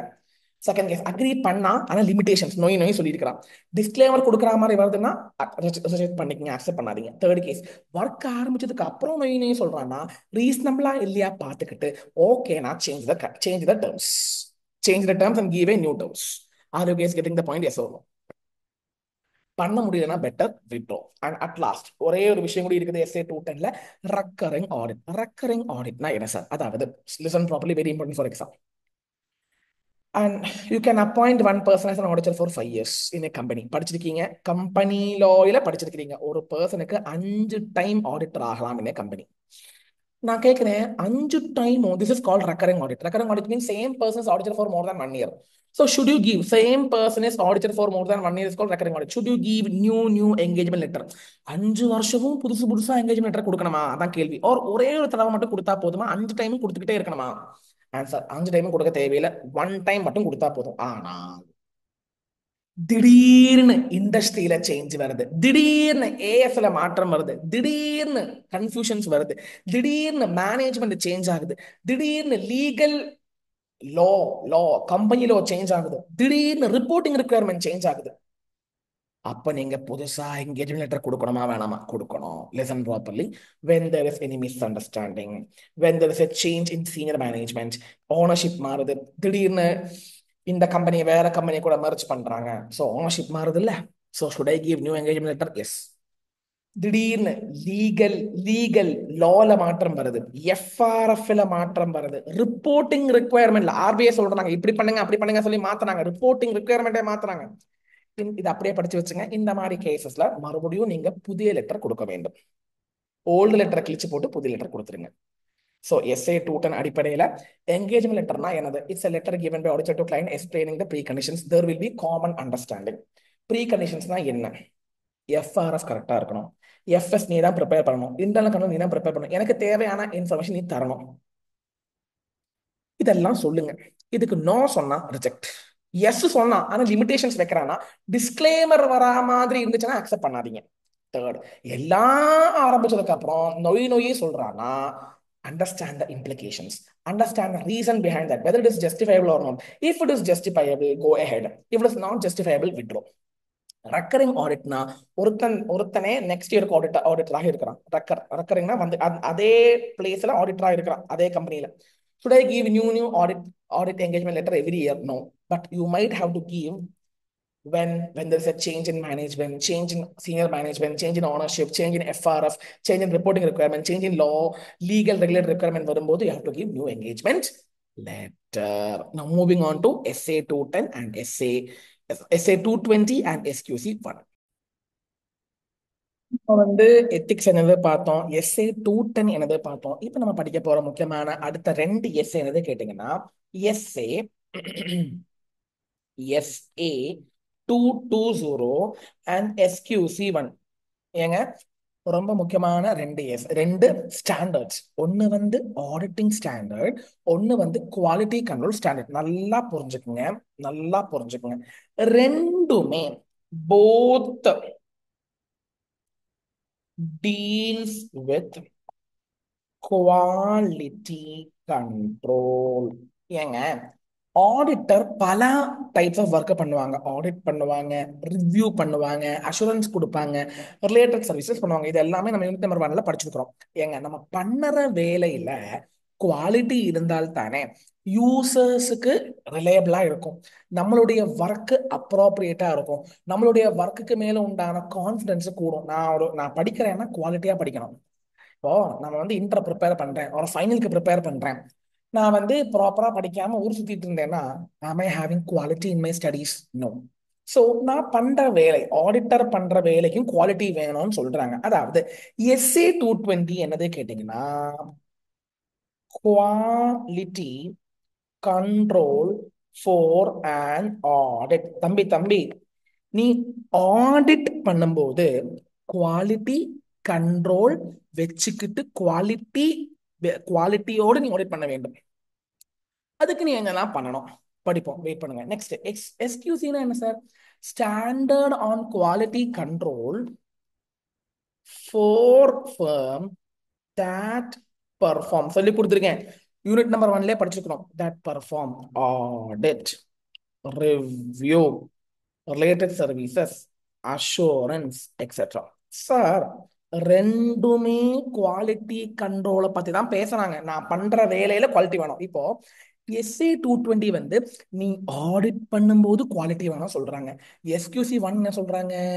இந்த ஃபேமுக்கே, ஃபேம்னா நீ பார்ட்னரா இருக்கிற ஃபேமுக்கு, இப்போ நானும் என் ஃப்ரெண்டும் CA பாஸ் பண்ணிட்டு நாங்க ரெண்டு பேரும் ஒரு ஃபேம் போடுறோம்னா நாங்க உருவாக்குன இந்த ஃபேமுக்கு குவாலிட்டி கண்ட்ரோல் வேணும். ஏங்க, அந்த ஃபேம்ல எல்லா ஒர்க்கும் பண்ணுவோம் இல்லைங்க. GST ஃபைல் பண்ணுவோம், டாக்ஸ் பண்ணி கொடுப்போம், ஆடிட் பண்ணி கொடுப்போம், ரிவ்யூ பண்ணி கொடுப்போம், புக்ஸ் ப்ரிப்பேர் பண்ணி கொடுப்போம். ஸோ SQC 1 வந்து quality control measures for the firm. ஃபேமுக்கு குவாலிட்டி வேணும்.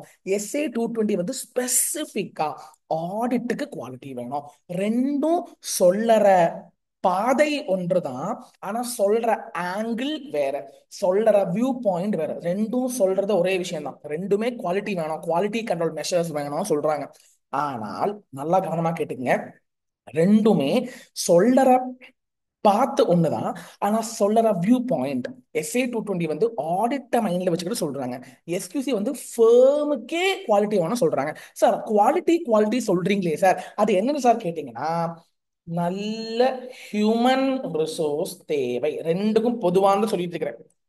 நீ ஆடிட் பண்றதாலும் சரி, ஒன் ஃபேம் ஆனாலும் சரி, ஃபர்ஸ்ட் என்ன வேணும்? ஹியூமன் ரிசோர்ஸ் வேணும். நெக்ஸ்ட் நீ எத்திக்ஸ் ஃபாலோ பண்ணணும். நெக்ஸ்ட் லீடர்ஷிப் வேணும். நெக்ஸ்ட் மானிட்டரிங் வேணும். நெக்ஸ்ட் அசைனிங் டாஸ்க் வேணும். Assigning task, monitoring, leadership, ethics, human resource, engagement, performance evaluation. பர்ஃபார்மன்ஸை இவாலுவேட் பண்ணணும். உன்னுடைய ஆர்டிகிள்ஸ் பண்ற வேலை கரெக்டா பண்றாங்களான்னு மானிட்டரும் பண்ணணும், இவாலுவேட்டும் பண்ணணும். Now finally one more thing, accept and continue client. அதாவது இதுதான் குவாலிட்டி கண்ட்ரோல் எலமெண்ட்ஸ். அதாவது இந்த இந்த 6 7 குவாலிட்டி கண்ட்ரோல் எலமெண்ட்ஸ் இருந்தால், நல்ல ஹியூமன் ரிசோர்ஸ் இருந்தாங்க, உங்களுடைய ஆடிட் டீம்ல நல்ல புத்திசாலியானவங்க இருக்கிறாங்கன்னா நீங்க பண்ற குவாலிட்டி கூடுமா கூடாதா? கூடும். நீங்க எத்திக்ஸ் ஃபாலோ பண்றீங்க, இண்டிபெண்டன்ஸோட வேலை பண்றீங்க, இன்டெகிரிட்டியோட வேலை பண்றீங்க, உங்க குவாலிட்டி கூடுமா? கூடும். ஒரு லீடர்ஷிப் இருக்கிறாங்க, லீடர் இருக்கும்போது டிஃபிகல்ட்டி சுச்சுவேஷன்ஸ் வரும்போது உங்களை ஹெல்ப் பண்ணுவாங்க. ஸோ ஹீஸ் கால் லீடர். மானிட்டரிங்னா நீங்க பண்றது கரெக்டா பண்றீங்களா, அதெல்லாம் மானிட்டரிங். டாஸ்க் வந்து அசைன் பண்ணி கொடுக்குறாங்க. ஏங்க, இது வந்து நீங்க 11th 12th காமர்ஸ் படிச்சிருப்பீங்க, ஒரு CBSE ஸ்டூடெண்ட்ஸா இருந்துட்டீங்கன்னா 12th வந்து பிசினஸ் ஸ்டடீஸ்ல படிச்சிருப்பீங்க. இந்த இந்த ஆஸ்பெக்ட்ஸ், பிளானிங் பண்ணணும், ஹியூமன் ரிசோர்ஸ் வேணும், ப்ராப்பரா செலெக்ஷன் பண்ணணும், ப்ராப்பரா டைரக்ஷன் பண்ணணும். அதே மாதிரி ஆடிட் பண்ணும்போது இந்த இந்த 6 7 எலிமெண்ட்ஸ் கையில வச்சுக்கணும். That is with respect to SA 220. எஸ்கியூசி என்ன சொல்றாங்கன்னா, ஃபேம் மொத்தமா இது தேவை சார். ரெண்டும் சொல்றது ஒரே விஷயம்தான். ரெண்டும் என்ன சொல்றாங்க, குவாலிட்டி கண்ட்ரோல்ஸ் எலமெண்ட்ஸ் பத்தி தான் சொல்றாங்க. ஆனா சொல்ற வியூ பாயிண்ட் SA 220 வந்து யாருக்காக சொல்றாங்க கேட்டீங்கன்னா ஆடிட்டுக்காக சொல்றாங்க. எஸ்கியூசி யாருக்காக சொல்றாங்க கேட்டீங்கன்னா ஃபேமுக்காக சொல்றாங்க.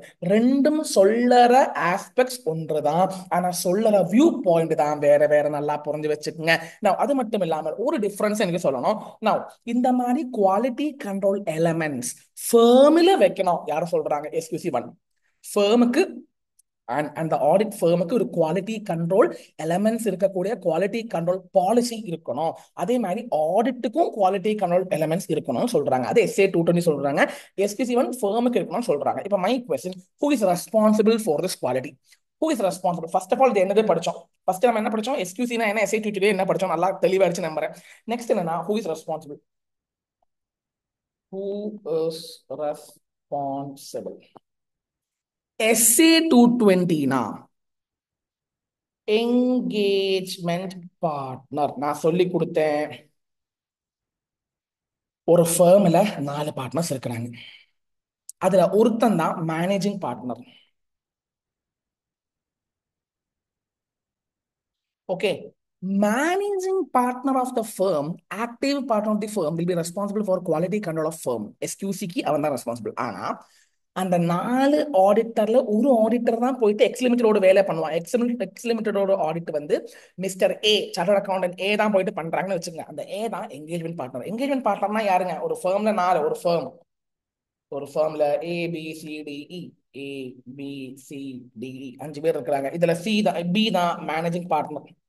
இப்ப இந்த இ தான் யாரோட ஒர்க் பண்றாங்க, எக்ஸ் லிமிட்டோட ஒர்க் பண்றாங்கன்னா இ தான் engagement partner. So engagement partner is responsible for the quality control of the audit, whereas managing partner is responsible for the quality control of the firm.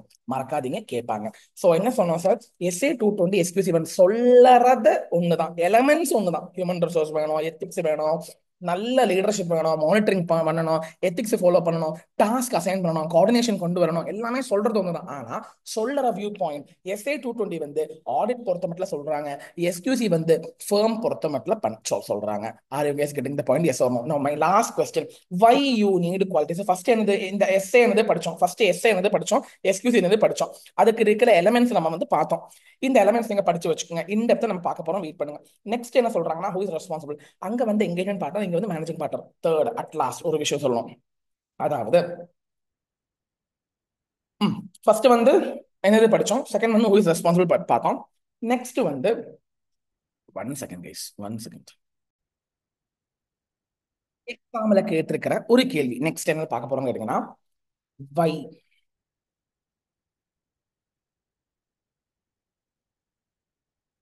Why quality control?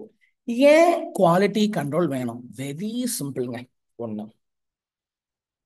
then only the work of auditor, எழுதி எழுதி போடுங்க, will be as per professional bar technical standards. Second, then only the report of auditor will be appropriate and reliable. நான் பண்ற வேலை கரெக்டாக professional standards, technical standards, legal law. ஏங்க law, கம்பெனிஸோட audit பண்ணும்போது கம்பெனி லா ஃபாலோ பண்ணணும்ல. So law law follow பண்ணி, technical standards follow பண்ணி, ப்ரொஃபஷனல் ஸ்டாண்டர்ட்ஸ் ஆன எஸ்ஏஸ் எல்லாம் ஃபாலோ பண்ணி பண்ணோம்னா குவாலிட்டி வேணும். செகண்ட் திங் என்னன்னா, நான் கொடுக்குற ரிப்போர்ட் கரெக்டாக இருக்கணும், நான் கொடுக்குற ரிப்போர்ட் அப்ராப்ரியேட்டாக இருக்கணும், நான் கொடுக்குற ரிப்போர்ட் அவைலபிளாக இருக்கணும். அப்ப அதுக்கு என்ன தேவை? குவாலிட்டி கண்ட்ரோல் மெஷர்ஸ் தேவை. So 3 things. SA 220 என்னது, எஸ்கியூசி என்னது பார்த்தோம். செகண்ட், ஹூ இஸ் ரெஸ்பான்சிபிள் பார்த்தோம். தேர்ட், ஏன் குவாலிட்டி கண்ட்ரோல், ஏன் இந்த SA கொண்டு வந்தாங்க, ஏன் இந்த எஸ்கியூசி கொண்டு வந்தாங்க? ஒண்ணுமே இல்லைங்க, அவன் பண்ற வேலை நல்லா இருக்கணும், அவன் ப்ரொஃபஷனல் டெக்னிக்கல் ஸ்டாண்டர்ட் ஃபாலோ பண்ணணும், அப்ரோப்ரியேட்டா ரிலேபிளா இருக்கணும். Are you guys getting the point? Yes okay. Yes. Now at last நம்ம இனிமே நம்ம டெக்ஸ்ட் குள்ள போலாம். டெக்ஸ்ட் மீன்ஸ் மை நோட் குள்ள போலாம். Come on guys. First point, SA 220 quality control for an audit. ஆனா எஸ்கியூசினா என்னது? குவாலிட்டி கண்ட்ரோல் ஃபார் ஃபர்ம் எல்லாம் பண்ணுவாங்க, ஆடிட் பண்ணுவாங்க, ரிவ்யூ பண்ணுவாங்க, ரிலேட்டட் சர்வீஸ் பண்ணுவாங்க, அத்தனை பண்ணுவாங்க. SA 220 auditor himself engagement partner will be responsible. ஆனா எஸ்கியூசின்னு வரும்போது ஃபேர்ம்ல யார் responsible? Basically managing partner will be responsible with respect to maintaining quality. மறக்காதீங்க, SA 220 is with respect to audit. ஆனா எஸ்கியூசி இஸ் ஃபார் ஆல் என்கேஜ்மெண்ட். நல்லா புரிஞ்சுக்கங்க, எஸ்கியூசி வந்து ஃபேமுக்கு பண்ணும்போது ஃபேம் எல்லாமே பண்ணுவாங்க. ஃபேம் ஆடிட் மட்டும் இல்ல, ரிவ்யூ பண்ணுவாங்க, அஷூரன்ஸ் பண்ணுவாங்க, ரிலேட்டட் சர்வீஸ் பண்ணி கொடுப்பாங்க, எல்லாமே பண்ணி கொடுப்பாங்க. So SQC is more wider. SQC covers all the engagement, but SA 220 covers only audit engagement. Now, come on guys, first SQC படிச்சிடலாம். Now, first of all, what are the elements of quality control? அதுக்கு முன்னாடி why you want, இதுதான் elements. இங்க இங்க இங்க சொல்ற இந்த இவ்வளவு விஷயங்கள் தான் elements. இந்த ரெண்டு பாயிண்ட், why quality control, ஏன் quality control, then only the work will be in compliance with professional, regulatory, legal standards. Quality இருந்தால்தான் you can provide reasonable assurance and that the firm's work will be in compliance with professional, legal, regulatory standards. And next important thing is, then only the report given by the firm will be appropriate and it will be and reliable. Firm நிறைய reports கொடுப்பாங்க, audit கொடுப்பாங்க, review கொடுப்பாங்க. அவங்க கொடுக்குற எல்லா ரிப்போர்ட்டும் ரிலேபிளாக இருக்க வேண்டும், அப்ரோப்ரியேட்டாக இருக்க வேண்டும். சொன்னா குவாலிட்டி கண்ட்ரோல் மெஷர்ஸ் கண்டிப்பா தேவை. நான் சொல்லி கொடுத்துட்டேன். ஸோ இப்போ வந்து என்னுடைய ஃபேக்கல்ட்டி ஃபைனல்ல நான் ஒரு ஃபேக்கல்ட்டியோட கீழே தான் நான் ஆடிட்டிங் கிராஷ் அட்டன் பண்ணேன். அவர் சொல்லி கொடுத்தது ஹீல் மீன் எனக்கு சொல்லி கொடுத்தாங்க, இப்போ ஞாபகம் இருக்குது. So heal me is the key term. H for human resource. இந்த வீடியோ பார்த்தவங்க ஹீல் மீன் டைப் பண்ணலாம். இதை நான் உருவாக்குறது கிடையாது, என்னுடைய ஃபேக்கல்ட்டி எனக்கு சொல்லி கொடுத்ததுங்க. ஸோ ஐ என்ன சொல்றது, ஐ truly dedicate this heel me to my faculty. H for human resource, E for ethical requirements, A for accepting the client. ஒரு கிளைண்ட் அக்செப்ட் பண்ணும்போது, செலக்ட் பண்ணும்போது என்னெல்லாம் பார்க்கணும்? லீடர்ஷிப் வேணும், மானிட்டரிங் வேணும், என்கேஜ்மெண்ட் பர்ஃபார்மன்ஸ் இவாலுவேட் பண்ண வேண்டும், you have to assign the task. So இந்த மாதிரி 6 எலிமெண்ட்ஸ் இருக்குது. இப்போ நான் என்ன படிக்க போறேன்னா, இப்போ SQC 1 பத்தி சொல்லிட்டேன். கமான், SA 220 சொல்லிட்டு ரெண்டும் கம்பைன் பண்ணி படிக்கலாம். நல்லா வெயிட் பண்ணுங்க. SA 220 எடுங்க. எகெயின் SA 220 வந்து நமக்கு நல்லாவே தெரியும். SQC 1 வந்து ஃபேமுக்கானா, SA 220 is with respect to quality control pertaining to an audit engagement. Here engagement partner is responsible. நான் மார்க் பண்றது அப்படியே மார்க் பண்ணுங்க. Why you want quality control? Why you want quality control? Then only the work will be, then only the audit will be in accordance with professional and regulatory standards, and the report, the audit report will be appropriate. அங்க SQC 1ல reports of the firm will be appropriate சொன்னோம். இங்க audit report will be appropriate சொல்லிக்கணும், ஏன்னா இது SA 220. இங்கேயும் heel me தாங்க. Heel Meena என்னதுங்க? Human resource, ethics, assigning task, accepting client, leadership, monitoring, evaluating the performance. இதே சம்பவம் தான் இங்கேயும் சொல்லிக்கிறாங்க. இப்போ நம்ம என்ன பண்ண போறோம்னா, ரெண்டும் எலிமெண்ட்ஸும் நம்ம பார்க்க போறோம். ஒண்ணுமே இல்லைங்க, ரெண்டும் சொல்றது ஒண்ணுதான். ஆனா சொல்லுற வியூ பாயிண்ட் ஒண்ணு வந்து ஃபேமோட வியூ பாயிண்ட்ல சொல்றாங்க, ஒண்ணு வந்து யாருடைய வியூ பாயிண்ட் சொல்றாங்க? ஆடிட்டோட வியூ பாயிண்ட். SA 220 வந்து ஆடிட் வியூ பாயிண்ட், SQC 1 வந்து firm view point. So first of all, come on guys, கொஞ்சம் இங்க பார்க்கலாம். Okay, 1 second. So SA 220, SQC 1 என்னதுன்னு ஓவராலா பார்த்தோம். இப்போ நம்ம என்ன பண்ண போறோம்னா, ஒவ்வொரு எலிமெண்ட்ஸும் படிக்க போறோம். நான் என்ன சொன்னேன், SA 220 ஆகட்டும், SQC 1 ஆகட்டும், ரெண்டுக்கும் உண்டான எலிமெண்ட்ஸ் வந்து சேம் தான், மாற்றம் இல்லை. ஆனா view point, SA 220 audit view point, SQC வந்து ஃபேமோட view point. First one, human resource. நல்ல ஹியூமன் ரிசோர்ஸ் வேணும். அதாவது என்னுடைய, இப்போ நம்ம என்ன படிச்சுட்டு இருக்கிறோம் கேட்டீங்கன்னா, இப்போ நம்ம என்ன படிச்சுட்டு இருக்கிறோம், SQC தான் படிச்சுட்டு இருக்கிறோம். ஸோ SQC பொறுத்த மட்டும் ஃபர்ஸ்ட் ஒன் ஹியூமன் ரிசோர்ஸ், அதாவது நல்ல என் டீம்ல, என் ஃபேர்ம்ல புத்திசாலியானவங்க, படிச்சவங்க, காம்பிட்டன்டாக இருக்கிறவங்க, சஃபிஷியன்டான அப்ராப்ரியேட் குவான்டிட்டியும் இருக்கணும், குவாலிட்டி இருக்கணும். நல்ல ஹியூமன் ரிசோர்ஸ் இருக்கணும், நல்ல குவாலிட்டி இருக்கணும். அது மட்டும் இல்லாமல் அவங்களுக்கு ப்ராப்பரா காசு கொடுக்கணும், நம்ம ப்ராப்பரா ட்ரைனிங் கொடுக்கணும், ப்ராப்பரா ரெக்ரூட்மெண்ட் கொடுக்கணும், ப்ராப்பரா ஒர்க் அசைன் பண்ணணும். What are the quality control measures with respect to human ரிசோர்ஸ்னு கேட்டாங்கன்னா, இந்த பாயிண்ட் நீங்க அப்படியே எழுதணும். ஏன்னா ஃபேமுக்கு வந்து ஒரு குவாலிட்டி கண்ட்ரோல் மெஷர் வேணும். ஏன் அப்படின்னு கேட்டீங்கன்னா, நமக்கு வந்து சஃபிஷியன்ட் பர்சனல் வேணும், sufficient people should be there, and there should be competence and commitments. அவங்களுக்கு காம்பிடன்சி இருக்கணும், கமிட்மெண்ட் இருக்கணும். தான் work will be as per professional standards. மூளை இருந்தால் தான், காம்பிடன்ஸ் இருந்தால் தான் அவங்க வந்து ஸ்டாண்டர்ட் யூஸ் பண்ணி ஒர்க் பண்ணுவாங்க. அது மட்டும் இல்லாமல் அவங்களுக்கு ப்ராப்பரான recruitment policy, compensation policy, training policy and performance evaluation and assignment of task இவ்வளவு விஷயங்களை கரெக்டாக பண்ணா தான் ஃபேமுக்கு குவாலிட்டி கண்ட்ரோல் இருக்கும், ஃபேமுக்கு ஹியூமன் ரிசோர்ஸ் இருக்கும். ஸோ இந்த பாயிண்ட் ஃபர்ஸ்ட் எலிமெண்ட் ஆன ஹியூமன் ரிசோர்ஸ் நல்லா படிச்சுக்கங்க. நெக்ஸ்ட் வந்து எத்திக்கல் ரெக்குயர்மெண்ட். நமக்கு நல்லாவே தெரியும் ICAI has code of ethics. ஐசிஏஐயோட கீழே கோட் ஆஃப் எத்திக்ஸ் அப்படின்னு ஒரு விஷயம் இருக்குது. அந்த கோட் ஆஃப் எத்திக்ஸ் வந்து எல்லாருமே ஃபாலோ பண்ணணும். Even article assistant and CA in practice and CA in service should follow. So, Code of Ethics is under Chartered Accountants Act. Chartered Accountants Act உங்களுக்கு படிக்கிறதுக்கு இல்ல, நீங்க CA ஃபைனல்ல படிப்பீங்க. Chartered Accountants Actல சொல்ற Code of Ethics வந்து எல்லாருமே நம்ம ஃபர்ம்ல இருக்கிறவங்க ஃபாலோ பண்ணணும். ஸோ அதுக்கு உண்டான policy you have to establish. Firm has to establish policy so that they will comply the Code of Ethics released by ICAI. Now அது மட்டும் இல்லாமல் இண்டிபெண்டன்ஸ். எத்திக்ஸ் சொன்னாலே இண்டிபெண்டன்ஸ் இருக்கணும். ஸோ என்னன்னா இண்டிபெண்டன்ஸுக்கு த்ரெட் இருக்குதுன்னா அந்த ஃபேம் வந்து அதை ஐடென்டிஃபை பண்ணவும் வேணும், அதை இவாலுவேட் பண்ணணும். And you should try to either eliminate it or reduce it. இண்டிபெண்டன்ஸுக்கு த்ரெட் இருக்குதுன்னா you have to identify it and evaluate it. அதுக்குண்டான ப்ரொசீஜர்ஸ் ஃபேம் வச்சுக்கணும். அது மட்டும் இல்லாமல் இந்த இண்டிபெண்டன்ஸை பத்தி ஃபேம் ஷுட் கம்யூனிகேட். ஃபேம் வந்து சொல்லிக் கொடுக்கணும், அந்த ஸ்டாஃப்க்கு சொல்லிக் கொடுக்கணும். இண்டிபெண்டன்ஸ் ஆகிடுங்க, இண்டிபெண்டன்ஸுக்கு என்ன பிரச்சனை இருக்குதா, இன்டெகிரிட்டியோட ஒர்க் பண்ணுங்க அப்படின்னு சொல்லி you have to give trainings to the human resource also. At least ரொம்ப முக்கியம், annually the firm should obtain written confirmation of compliances with respect to ethical requirements. வருஷம் நீங்க வந்து ஒரு டிக்ளரேஷன் வாங்கி வச்சுக்கங்க. யார்கிட்ட இருந்து? ஆடிட் டீம் கிட்ட இருந்து, audit team or from articles assistants or from staff கிட்ட இருந்து, உங்க ஃபர்ம்ல இருக்கிற ஸ்டாஃப் கிட்ட இருந்து நீங்க வந்து ஒரு ரிட்டன் ஏங்க நான் என்ன சொல்றேன், உங்க ஃபர்ம்ல இருக்கிற ஸ்டாஃப் எஸ்கியூசி சொன்னா உங்க ஃபர்ம், உங்களுடைய ஆடிட் ஃபர்ம்ல இருக்கிற ஸ்டாஃப் வந்து உங்களுக்கு ரிட்டன் கன்ஃபர்மேஷன் தரணும். அதாவது ஃபர்முக்கு ரிட்டன் கன்ஃபர்மேஷன் எழுதி கொடுக்கணும் that we are complying independence, we are compliance, we are following integrity அப்படின்னு சொல்லிட்டு ethical requirements ஃபாலோ பண்றோம் அப்படின்னு சொல்லிட்டு அவங்களோட செல்ஃப் டிக்ளரேஷன் ஆனுவலி வாங்கி வச்சுக்கோங்க.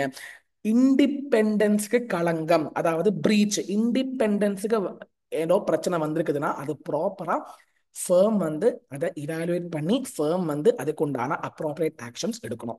So first ethical requirements follow பண்றாங்களா பார்க்கணும். நீங்க அதை பத்தி சொல்லி கொடுக்கணும் அவங்களுக்கு. You have to evaluate the threats and என்ன பிரச்சனை வந்துச்சுன்னா firm should take appropriate action for that. அதுக்குண்டான ப்ரொசீஜர் ஃபர்முக்கு இருக்கணும். அது மட்டும் இல்லாமல் இது ரொம்ப முக்கியம். ஃபார் எக்ஸாம், ஒரு கிளையண்டை நம்ம எப்படி அனலைஸ் பண்ணுவோம்? ஒரு கிளையண்ட் நல்ல கிளையண்டா ஆர் குட் கிளையண்டா எப்படி அனலைஸ் பண்ணுவோம்? ஃபர்ஸ்ட், கிளையண்டோட integrity. What are the factors to be kept in mind regarding accepting and continuing client? This will be asked for exam. கிளையண்ட்டுக்கு இன்டெகிரிட்டினா ஹானஸ்டி. ஏங்க கிளையண்ட் ஹானஸ்டியா இருந்தா தானே என்னால ஒர்க் கரெக்டா பண்ண முடியும். நெக்ஸ்ட், என்னோட டீமுக்கு காம்படன்ஸ் இருக்கணும், என்னோட டீமுக்கு எத்திக்கல் ரெக்குயர்மெண்ட்ஸ். இதை வந்து யூனிட் 2லயும் படிப்போம், நோட் பண்ணி வச்சுக்கோங்க. ஏன் சொன்னீங்கன்னா ஃபர்ஸ்ட் ஒரு ஒர்க் எடுக்கலாமா எடுக்கக்கூடாதா இப்படி கேட்பாங்க. ஒரு கிளையண்ட்டை சூஸ் பண்ணலாமா இல்லையா? ஃபர்ஸ்ட் கிளையண்டோடைய இன்டெகிரிட்டியை பாருங்க. என் டீமுக்கு மூளை இருக்குதா பாருங்க, என் டீமுக்கு எத்திக்ஸ் ஃபாலோ பண்ண முடியுமா பாருங்க. அது மட்டும் இல்லாமல் significant matters that are arised during, ஏங்க கரண்ட் இயர்லயோ ப்ரீவியஸ் இயர் ஆடிட்லோ சில விஷயங்கள் நடந்திருக்குது, அது இனி ரிசால்வ் ஆகாம அந்த பிரச்சனை ஓடிட்டு இருக்குதுன்னா அது என்னுடைய அந்த ரிலேஷன்ஷிப்பை, கிளையண்ட் ரிலேஷன்ஷிப்பை பாதிக்கிறதுக்கு உண்டான வாய்ப்புகள் இருக்குது.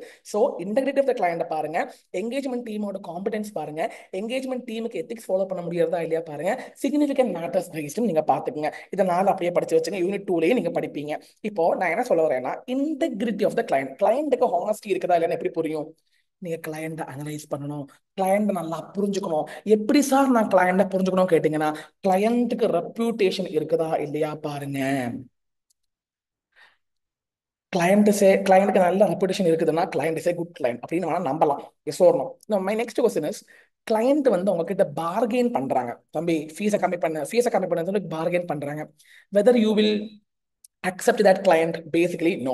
Client is concerned regarding lowering your fees. அப்படின்னா client is bargaining with you or client is putting some limitations. நான் சொல்லித்தானே, உங்களுடைய ஸ்கோப்பை லிமிட் பண்றாங்க. அப்படி பண்ணாதீங்க, இப்படி பண்ணாதீங்க, ஏங்க அதெல்லாம் உங்களுக்கு எதுக்கு, இந்த டாக்குமெண்ட் எதுக்கு உங்களுக்கு, நீங்க இந்த வேலையை மட்டும் பண்ணுங்க அப்படின்னு சொல்லி கிளையண்ட் வந்து என்னுடைய ஒர்க்கை லிமிட் பண்ணும்போது அந்த மாதிரி கிளையண்ட் சூஸ் பண்றது எனக்கு ரொம்ப சிரமமா இருக்குது. I don't choose it. அது மட்டும் இல்லாமல், if client is involved in ganja business, criminal activity. ஏங்க கஞ்சா பிசினஸ் கிரிமினல் ஆக்டிவிட்டி எல்லாம் பண்ற கிளையண்ட் நான் சூஸ் பண்ணலாமா? அவனுக்கு இன்டெகிரிட்டி இருக்குமா? இருக்காது. At last reasons for the proposed appointment of him and non reappointment of the previous firm. ஏங்க ப்ரீவியஸா ஒரு ஃபர்ம் ஆடிட் பண்ணிட்டு இருக்காங்க சரிங்களா, அவங்கள விட்டுட்டு என்ன சூஸ் பண்ணிருக்காங்க. அப்ப நான் தெரிஞ்சுக்கணும் இல்ல, ஏன் என்ன சூஸ் பண்ணிருக்காங்க, ஏன் அந்த ப்ரீவியஸ் ஃபர்மை விட்டுட்டு என்ன சூஸ் பண்ணிருக்காங்க, அந்த ரீசன்ஸை நான் புரிஞ்சுக்க வேண்டும். சார் ரொம்ப ரொம்ப முக்கியம். ஒரு கிளையண்ட்டை சூஸ் பண்றதுக்கு முன்னாடி ஃபர்ஸ்ட் அவனுடைய இன்டெகிரிட்டி பாருங்க, எனக்கு காம்படன்ஸ் இருக்கா இல்லையா பாருங்க, எனக்கு எத்திக்ஸ் ஃபாலோ பண்ண முடியுமா இல்லையா பாருங்க, அண்ட் சிக்னிஃபிகன்ட் மேட்டர்ஸ் பாருங்க. இன்டெகிரிட்டி நீங்க எப்படி செக் பண்ணணும் கேட்டீங்கன்னா, கிளையண்ட்டுக்கு ரெப்புடேஷன் இருக்குதா, கிளையண்ட் வந்து பார்கெயின் பண்றானா, கிளையண்ட் வந்து என் ஒர்க்கை லிமிட் பண்றானா, ஆர் கிளையண்ட் வந்து கிரிமினல் ஆக்டிவிட்டீஸ்ல இன்வால்வ் ஆயிருக்கிறானா. The reasons for appointing me and not appointing the old auditor விட்டுட்டு என்ன அப்பாயிண்ட் பண்ணிருக்கிறான்ல, அதுக்கு உண்டான ரீசன்ஸ் நீங்க புரிஞ்சு வச்சுக்கோங்க. Are you guys getting the point? Yes or no? Next என்னெல்லாம் எலிமெண்ட் படிச்சோம்? ஹியூமன் ரிசோர்ஸ் படிச்சோம், எத்திக்கல் ரிக்யர்மெண்ட்ஸ் படிச்சோம், ஹியூமன் ரிசோர்ஸ் படிச்சோம், எத்திக்கல் ரிக்யர்மெண்ட்ஸ் படிச்சோம். இப்போ அடுத்து என்னன்னா லீடர்ஷிப் குவாலிட்டி. ஃபேமுக்கு ஒரு லீடர் வேணும். ஃபேமுக்கு ஒரு லீடர் இருந்தா தான் அங்க ஒரு இன்னர் கல்ச்சர் வரும். அதாவது யார லீடரா சூஸ் பண்ணுவீங்க? பேசிக்கலி மேனேஜிங் பார்ட்னர், ஃபேம் எஸ்கியூசிவ் சொல்லிட்டு இருக்கிறேன். இங்க என்ன சொல்றாங்கன்னா, ஒரு experienced person having ability and having the authority to have responsibility. அதாவது எக்ஸ்பீரியன்ஸ் இருக்கணும், எபிலிட்டி இருக்கணும், he should be able to be accountable, he should be able to be responsible. அந்த மாதிரி பர்சனை தான் நீங்க வந்து லீடரா வச்சுக்கணும். மை கொஸ்டின் இஸ், ஃபர்மா இருந்துச்சுன்னா மேனேஜிங் பார்ட்னர் ஆஸ் பர் எஸ்கியூசி. ஆனா ஆஸ் பர் SA 220 ஒரு ஆடிட்டுக்கு லீடர் யாரு அப்படின்னு கேட்டீங்கன்னா, ஒரு ஆடிட்டுக்கு லீடர் வந்து engagement partner. Are you guys getting the point? Yes or no? Leadership இருந்தா தான் ஒரு இன்னர் கல்ச்சர் பில்ட் ஆகும், என்ன தான் உங்களுடைய குவாலிட்டி கூடும். படிச்சு வச்சுங்க, அப்படியே படிச்சு வச்சுங்க கேட்போம். நெக்ஸ்ட் மானிட்டரிங் பண்ணணும். அவங்க வேலையை கரெக்டா பண்றாங்களா? You have to monitor. Periodical inspection இருக்க வேண்டும். ஏன்னா தான் work will be completed effectively and efficiently. நீங்க அதுவும் படிச்சுக்கோங்க. ஸோ மானிட்டரிங் வேணும், லீடர்ஷிப் வேணும், ஹியூமன் ரிசோர்ஸ் வேணும், எத்திக்ஸ் ஃபாலோ பண்ணணும், டாஸ்க் அசைன் பண்ணணும், கிளையண்ட் அக்செப்ட் பண்ணணும். இப்போ நம்ம லாஸ்ட் என்ன படிக்க போறோம் கேட்டீங்கன்னா, என்கேஜ்மெண்ட் பர்ஃபார்மன்ஸ் எப்படி இருக்குதுன்னு பார்க்கணும். இதுல கொஞ்சம் விஷயங்கள் படிக்கணும். First of all, it is achieved through briefing the engagement term. இதை அப்படியே படிச்சு வச்சுக்கோங்க. Briefing the engagement terms about engagement டீமுக்கு, டேர்ம்ஸ் எல்லாம் என்கேஜ்மெண்ட் டீமுக்கு நீங்க எல்லாம் சொல்லி கொடுக்கணும். இந்த ஒர்க் பண்ண போறோம், இப்பதான் ஒர்க் ஆரம்பிக்க போறோம், இப்பதான் ஒர்க் முடிக்க போறோம், அந்த மாதிரி நீங்க ஃபுல்லா அவங்களுக்கு சொல்லி கொடுக்கணும். சொல்லி கொடுக்காம வேலைக்கு அனுப்பாதீங்க. உங்க ஃபேர்ம்ல ஒரு ஆர்டிகல் அசிஸ்டன்ட் இருக்கிறாங்கன்னா, அந்த ஃபேர்ம்ல இருக்கிற ஆர்டிகல் அசிஸ்டன்ஸே கம்ப்ளீட்டான கைடன்ஸ் கொடுங்கன்னு சொல்றாங்க. இப்போ நெக்ஸ்ட் முக்கியமான ஒரு விஷயம் வந்து, லிஸ்டட் கம்பெனியுடைய ஆடிட் பண்ணும்போது கொஞ்சம் கவனமா இருக்கணும். ஏன்னா அங்க there will be a person called engagement quality control reviewer. who is an engagement quality control reviewer? அதாவது நான் ஆடிட் பண்ணி முடிச்சதுக்கு அப்புறம் he will review it. அவன் ரிவ்யூ பண்ணதுக்கு அப்புறம் தான் நான் சைன் பண்ணணும். ஏன்னா லிஸ்டட் கம்பெனி, அங்க குவாலிட்டி ரொம்ப ரொம்ப முக்கியம். So there will be EQCR. படிச்சு வச்சுக்கங்க, EQCR. Basically EQCR will review the work. அது மட்டும் இல்லாமல் when there arises any significant or complex events in the engagementல காம்ப்ளெக்ஸாக சிக்னிஃபிகண்டாக ஏதோ விஷயங்கள் நடந்திருக்குதுன்னா, you have to discuss with EQCR and then only you can come into a conclusion. இது வந்து listed கம்பெனியா இருந்தா mandatory sir. Listed கம்பெனினா மேண்டேட்டரி. அப்ப அதர் கம்பெனிஸ்க்கு mandatory இல்லையா sir? It's your wish, it's firm's policy. வேணும்னா வச்சுக்கோங்க, இல்லைன்னா வேணாம். EQCR பத்தி சொல்லுங்க சார், அது உங்களுக்கு படிக்கிறதுக்கு இல்லை, அது CA ஃபைனல் தான். EQCR பத்தி நீங்க இன்டெப்தா படிக்க வேணாம். EQCR இருக்கணும். லிஸ்டட் கம்பெனியா இருந்தா EQCR தேவை மட்டும் நீங்க படிச்சா போதும். அதர் கம்பெனிக்கு EQCR தேவையில்லை, வேணும்னால் போதும். பேசிக்கலி காம்ப்ளெக்ஸான இஷ்யூஸ், சிக்னிஃபிகன்ட் இஷ்யூஸ் எல்லாமே யாரு டீல் பண்ணதுக்கு அப்புறம் தான் நம்ம வந்து கன்க்ளூஷனுக்கு வரணும். EQCR and basically EQCR will review my work, then only I should give an audit report. I should sign the audit report. Audit report can be signed only after quality review is done by EQCR with respect to listed. Other companies ஓட audit பண்ணும்போது ஃபேமுக்கு policy இருக்குது, appoint பண்ணணும் இருந்துச்சுன்னா பண்ணிக்கங்க, இல்லைன்னா வேணாம். It's not mandatory. My next question is, எனக்கும், நான் தான் என்கேஜ்மெண்ட் பார்ட்னர், எனக்கும் EQCRக்கும் பிரச்சனை. ஆடிட்டருக்கும் ஈக்யூசியாருக்கும் பிரச்சனை வரும்போது ஃபேமுக்கு என்ன பாலிசி இருக்குதோ அந்த ஃபேம் என்ன பாலிசி சொல்றாங்களோ அதோடு அடிப்படையில நீங்க டிசிஷன் எடுக்க வேண்டும் சார். ஈக்யூசியார் ஒன்று சொல்றாங்க, நான் ஒன்று சொல்றேன், ரெண்டு பேருக்கும் சண்டை வருது. இப்ப நான் எதை ஃபாலோ பண்ணணும்? ஃபேமுக்கு ஒரு பாலிசி இருக்கும், என்னுடைய ஆடிட் ஃபேமுக்கு ஒரு பாலிசி இருக்கும். இந்த ஃபேம் சொல்ற மாதிரி கேளுங்க, தட்ஸ் இட். சார், என்கேஜ்மெண்ட் டீமுக்கு ப்ராப்பரா பிரீஃப் பண்ணுங்க. லிஸ்டட் கம்பெனியா இருந்தா இக்யூசிஆர் வைக்கணும். EQCR should review it. Complex and significant transactions எல்லாமே அவர் கேட்காம நீங்க வந்து கம்ப்ளீட் பண்ணாதீங்க. அவர்கிட்ட கேட்டு ஒப்பீனியன் எடுத்துக்கீங்கன்னு சொல்றாங்க. அது மட்டும் இல்லாமல் ஆடிட் ரிப்போர்ட் இக்யூசிஆர் ரிவ்யூ பண்ணாம ஆடிட் ரிப்போர்ட் சைன் பண்ணாதீங்க. ஆடிட் ரிப்போர்ட் முடிஞ்சதுக்கு அப்புறம் வித்தின் 60 டேஸ் ஆடிட் முடிஞ்சதுக்கு அப்புறம் இல்ல, ஆடிட் ரிப்போர்ட் டேட்டில் இருந்து assembling audit file to be completed within 60 days of audit report date.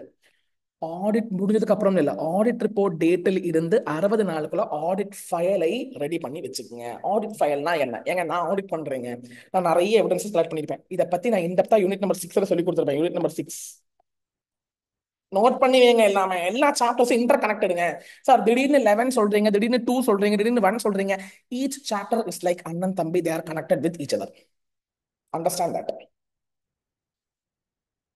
Audit report இன்னைக்கு டேட் போட்டு வச்சிருக்கேன். இன்னையில் இருந்து 60 நாளுக்குள்ள நான் வந்து ஒரு ஃபைல் ரெடி பண்ணணும். அது எனக்காக, அது என்னுடைய property. Audit file is my property. As per SA 230 படிப்பீங்க யூனிட் நம்பர் 6ல. Audit documentation, audit file is my. அது நான் எவிடன்ஸாக, மை ப்ராப்பர்ட்டி, என்னுடைய எவிடன்ஸாக நான் வச்சுப்பேன். அது யாருக்கும் கொடுக்க தேவையில்லை. அண்ட் இந்த ஃபைலை 7 வருஷம் நீ மெயின்டைன் பண்ணணும். 7 வருஷம் மெயின்டைன் பண்ண வேண்டும். இதுவும் எக்ஸாம் கேட்பாங்க. As per SQC you have to maintain for 7 years. Clear or not? So that's it. இப்போ SA 220லயும் சேம் விஷயம் தான் சொல்றாங்க. லீடர்ஷிப் வேணும். யாருன்னா நல்ல எக்ஸ்பீரியன்ஸ் ஆன எபிலிட்டியான லீடர் வேணும். அப்படி இருந்தா தான் இந்த 3 பாயிண்ட் படிச்சுக்கோங்க. How leadership will help in quality as per SA 220. 220னா அந்த என்கேஜ்மெண்ட்டுக்காக. அப்பதான் ஃபியர் இல்லாம ஒர்க் பண்ணுவாங்க. செகண்ட், டிஃபிகல்டிஸ் வரும்போது leader will come and help, and leader will come and solve the dispute, and leader will help the team, and without fear they can raise their issues. Who can raise their issues? Article assistants can raise their issue to the leader. So engagement teamக்கு engagement partner தான் leader. ஏங்க, ஃபர்ம்னா managing partner, என்கேஜ்மெண்ட்னா அந்த ஆடிட்னா audit, engagement partner தான் leader. So engagement partner கிட்ட fear இல்லாமல் concern சொல்ல வேண்டும். ஒன்று, difficulties வரும்போது engagement partner will come and help, come and resolve. அதுக்கு லீடர்ஷிப் ரொம்ப ரொம்ப முக்கியம். இதான் குவாலிட்டி இருக்கும். இந்த 3 பாயிண்ட் அப்படியே, how leadership helps in quality, இந்த 3 பாயிண்ட் படிச்சு வச்சுக்கோங்க. எத்திக்கல் ரெக்யர்மெண்ட் நான் சொல்லி கொடுத்துறேன். எத்திக்கல் ரெக்யர்மெண்ட் மறுபடியும் சேம் விஷயம் தான். இண்டிபெண்டன்ஸோட வேலை பண்ண வேண்டும். இண்டிபெண்டன்ஸுக்கு த்ரெட் இருக்குதுன்னா அதை சால்வ் பண்ணுங்க, எலிமினேட் பண்ணுங்க, or reduce to low level. If not possible, withdraw பண்ணும்போது சொல்லிட்டு வித்ட்ரா பண்ணுங்க, சொல்லாம வித்ட்ரா பண்ணாதீங்க. யார்கிட்ட சொல்லணும்? TCWG. Who is TCWG? Director promoter. அவங்க தான் those charged with governance. TCWG சொல்லுவாங்க. மேனேஜ்மெண்ட் வேற, TCWG வேற. அவங்க கிட்ட சொல்லிட்டு வெளியில வாங்க. நெக்ஸ்ட், டாஸ்க் அசைன் பண்ணி கொடுங்க. Depending upon their abilities, depending upon the ability and competence and qualification of the staff. ஒரு டீம்னு சொல்லும்போது CA இன்டர் முடிச்சவங்க இருப்பாங்க, ஸ்டாஃப் இருப்பாங்க, CA இன்டர் குரூப் 1 முடிச்சவங்க இருப்பாங்க. ஸோ அவங்களுடைய எபிலிட்டியோடைய பேஸ் பண்ணிட்டு நீங்க என்ன பண்ணணும்? அந்த டீமுக்கு கோஆர்டினேஷன் பண்ணி போட்டு டாஸ்க் அசைன் பண்ணி கொடுக்கணும். அக்செப்டிங் அண்ட் கன்விங் கிளைண்ட் நான் சொல்லிட்டேன் ஆல்ரெடி. கிளையண்ட் அக்செப்ட் பண்றதுக்கு முன்னாடி இன்டெகிரிட்டியை பாருங்க, எனக்கு கான்பிடன்ஸ் இருக்கா இல்லையா பாருங்க, என்னால அந்த வேலையை பண்ண முடியுமா இல்லையா செக் பண்ணுங்க, என்னால எத்திக்ஸ் ஃபாலோ பண்ண முடியுமா இல்லையா, இதெல்லாம் படிங்க அப்படியே. ஏங்க பாருங்க, competence of the team, integrity, resources, complaints of ethics, அது மட்டும் இல்லாமல் சிக்னிஃபிகன்ட் மேட்டர்ஸ். சொன்னதுதான் மறுபடியும் சொல்றாங்க, படிச்சு வச்சுக்கோங்க. Last, monitoring. What is mean by monitoring? Regular பேசிஸ்ல அவங்க வேலை பண்றாங்களா இல்லையா பாருங்க. இதான் there will be a check. Then only the people will be accountable. Then only the staff will be responsible to the work. கொஞ்சம் டல் அடிக்கும், கொஞ்சம் தியரி மாதிரி இருக்கும். ஏன் கேட்டீங்கன்னா அது அப்படி ஏரியா தான். Next, at last, engagement performance. இது நான் சொல்லி கொடுத்துட்டேன். சஃபிஷியன்ட் அப்ராப்ரியேட் ஆடிட் எவிடன்ஸ் எடுக்கணும். வேலை பண்றாங்களா இல்லையா பாருங்க, பிரீஃப் பண்ணுங்க, ஆடிட் கரெக்டா பண்ணிருக்கிறாங்களா, ஆடிட்டிங்கோட ஸ்கோப் அச்சீவ் பண்ணிட்டாங்களா, ஆடிட்டிங்கோட ஒப்ஜெக்டிவ் அச்சீவ் பண்ணிட்டாங்களா எல்லாம் பாருங்க. அது மட்டும் இல்லாம லிஸ்டட் கம்பெனியா இருக்கும்போது EQCR வேண்டும். EQCR வேண்டும். அவங்க ரிவ்யூ பண்ணாம ஆடிட் ரிப்போர்ட் கொடுக்காதீங்க. ஆடிட் ரிப்போர்ட் டேட் கொடுத்ததுக்கு அப்புறம் 60 டேஸ்க்குள்ள நீங்க ஃபைல் ரெடி பண்ணணும். 7 இயர்ஸ் ப்ரிசர்வ் பண்ணணும், படிச்சிட்டோம். அது மட்டும் இல்லாமல் EQCR should discuss the significant matters. significant, difficult, complex matters வரும்போது EQCR கிட்ட கேட்காம நீங்க ஒன்றும் பண்ணாதீங்க. அட் லாஸ்ட் முடிஞ்சுதுங்க. எதையெல்லாம் நீங்க டாக்குமெண்ட் பண்ண வேண்டும், முக்கியம், ரொம்ப முக்கியம், அதை அப்படியே படிச்சுக்கங்க. எதை நீங்க டாக்குமெண்ட் பண்ண வேண்டும்? ஆடிட் ஃபைல்ல இந்த 4 விஷயங்கள் டாக்குமெண்ட் பண்ணணும் கண்டிப்பா. ஒன்னு வந்து இண்டிபெண்டன்ஸுக்கு த்ரெட் வந்திருக்குதுன்னா நீங்க அதை எப்படி ரிசால்வ் பண்ணீங்க? How the ethical requirements you have complied and how you have resolved if there is any problem. Ethics follow பண்ணிருக்கீங்களா? அதுக்கு பிரச்சனை என்ன, நீங்க எப்படி ரிசால்வ் பண்ணிருக்கீங்க? அதை டாக்குமெண்ட் பண்ணுங்க. அதை எழுதி டாக்குமெண்ட் பண்ணி வச்சுக்கோங்க. உங்களுக்கு எவிடன்ஸ் தானே அது. உங்க ஃபைல்ல டாக்குமெண்ட் பண்ணி வச்சுக்கோங்க. Conclusions regarding complaints with independence.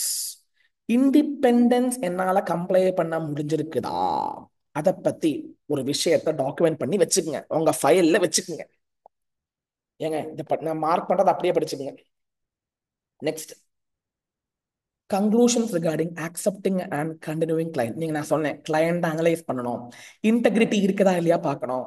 ஒரு கிரிமினல் கிளையண்ட போயிட்டு சூஸ் பண்ணலாமா? ஒரு கிளையண்ட் வந்து கிரிமினல் ஆக்டிவிட்டி பண்ணிருக்காங்கன்னா அந்த எவிடன்சஸ் கலெக்ட் பண்ணி வச்சுக்கோங்க. நீங்க அவனை சூஸ் பண்ணாதீங்க. So you document it. Finally, the nature and scope of conclusions resulting from consultations undertaking. நீங்க வந்து நிறைய பேர்கிட்ட கன்சல்டேஷன்ஸ் பண்ணிருப்பீங்க.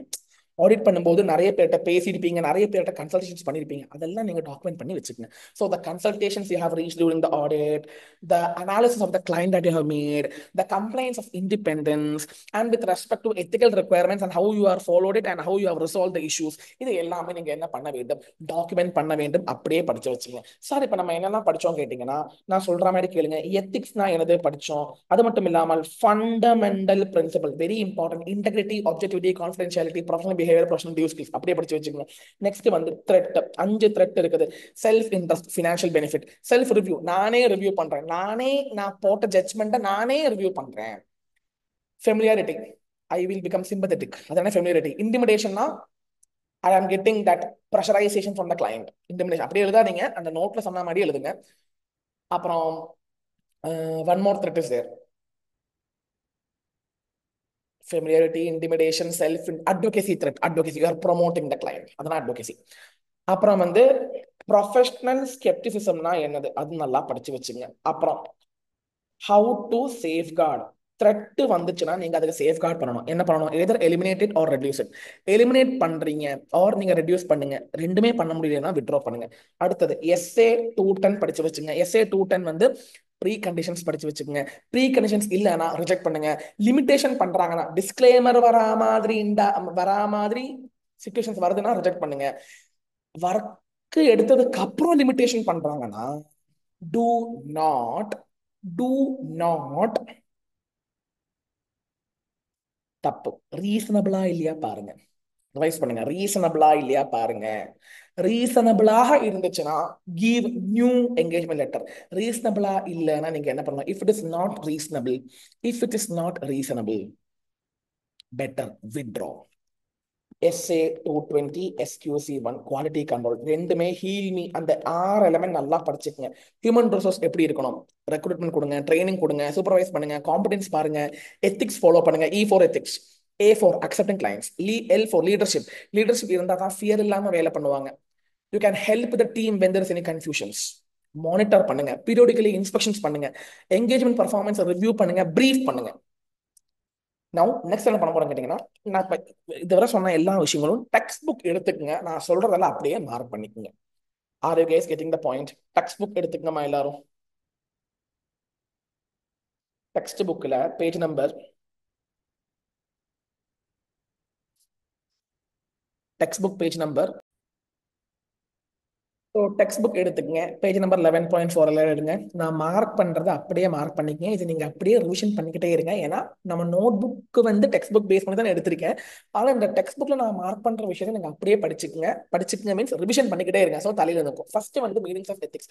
எத்திக்ஸ்னா என்ன சொல்லி எல்லாமே சொல்லுறதுதான். எத்திக்ஸ்னா என்ன? It's state of mind, it should come from within, it's a state of mind, it's a moral conduct of human beings சொல்லிட்டோம்.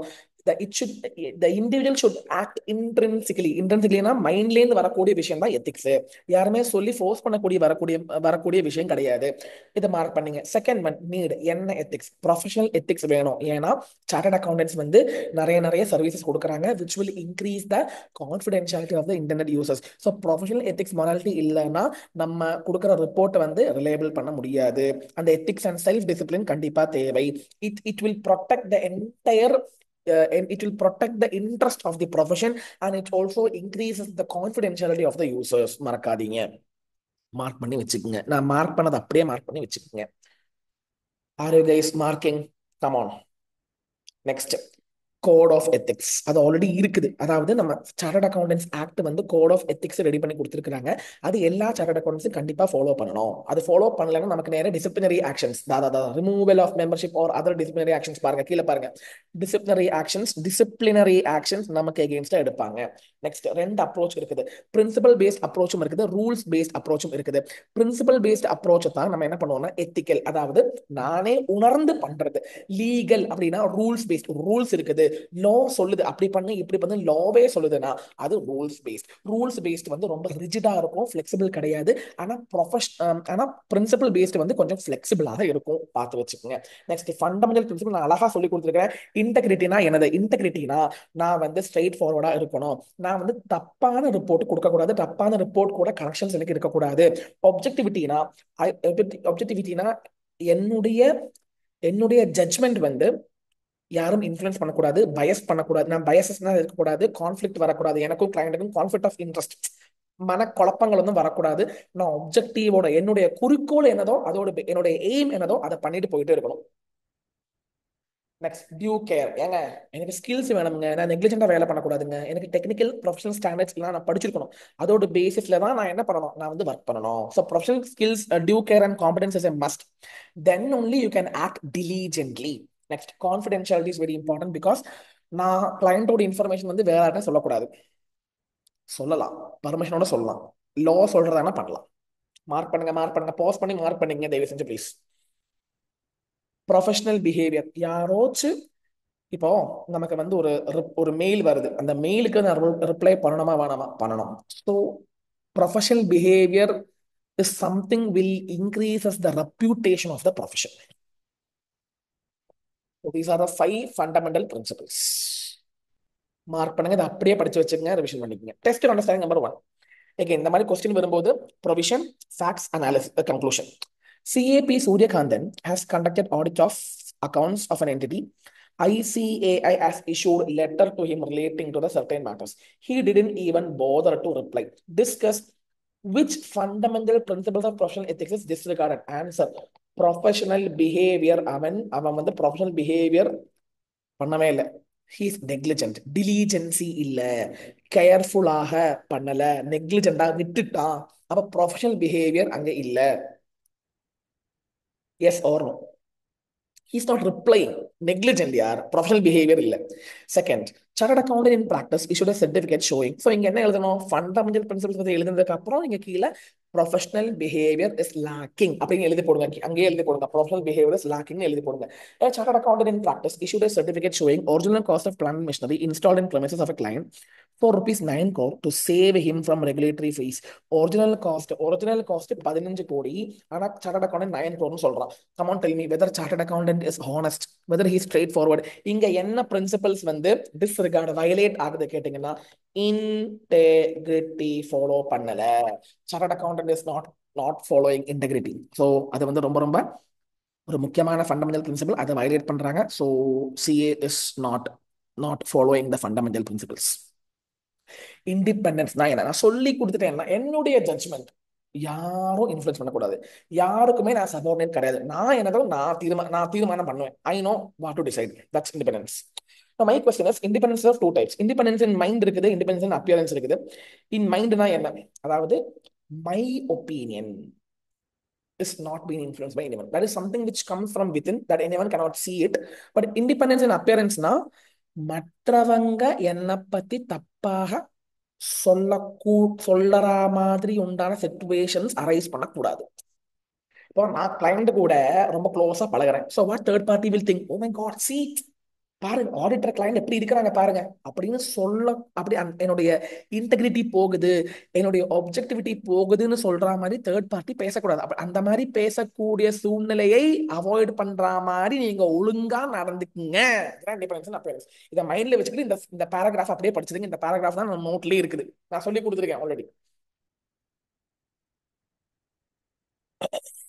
மார்க் பண்ணுங்க please. Thread to independence, self interest thread. இந்த எக்ஸாம்பிள்ஸ் அப்படியே இருக்கிறது மார்க் பண்ணிக்கிட்டு போயிட்டே இருங்க. Mark பண்ணிக்கங்க. Self review mark பண்ணுங்க. எக்ஸாம்பிள்ஸ் அப்படியே படிச்சுங்க, நான் சொல்லி கொடுத்துட்டேன், ஆல்ரெடி சொல்லி கொடுத்துட்டேன். Advocacy thread. நீங்க 1 second. Advocacy thread.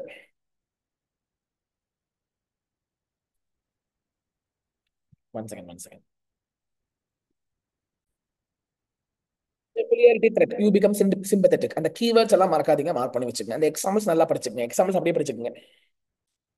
Intimidation means you are deterred. You are deterred from acting. உங்களை வந்து யாரோ ஃபோர்ஸ் பண்ணி த்ரெட்டன் பண்ணி ஒப்ஜெக்டிவிட்டியோட ஆக்ட் பண்றதுக்கு உங்களுக்கு தடங்கலாக இருக்கிறாங்க. இன்டிமிடேஷன். அப்ப அந்த த்ரெட் தானே அது? Yes or no? You have to apply safeguard measures. Safeguard மெஷர்ஸ்னா என்ன நான் சொல்லி கொடுத்துருக்கேன். ஒண்ணுல எலிமினேட் பண்ணுங்க or try to reduce it. ரெண்டுமே பண்ண முடியலன்னா பெட்டர் விட்ரோ.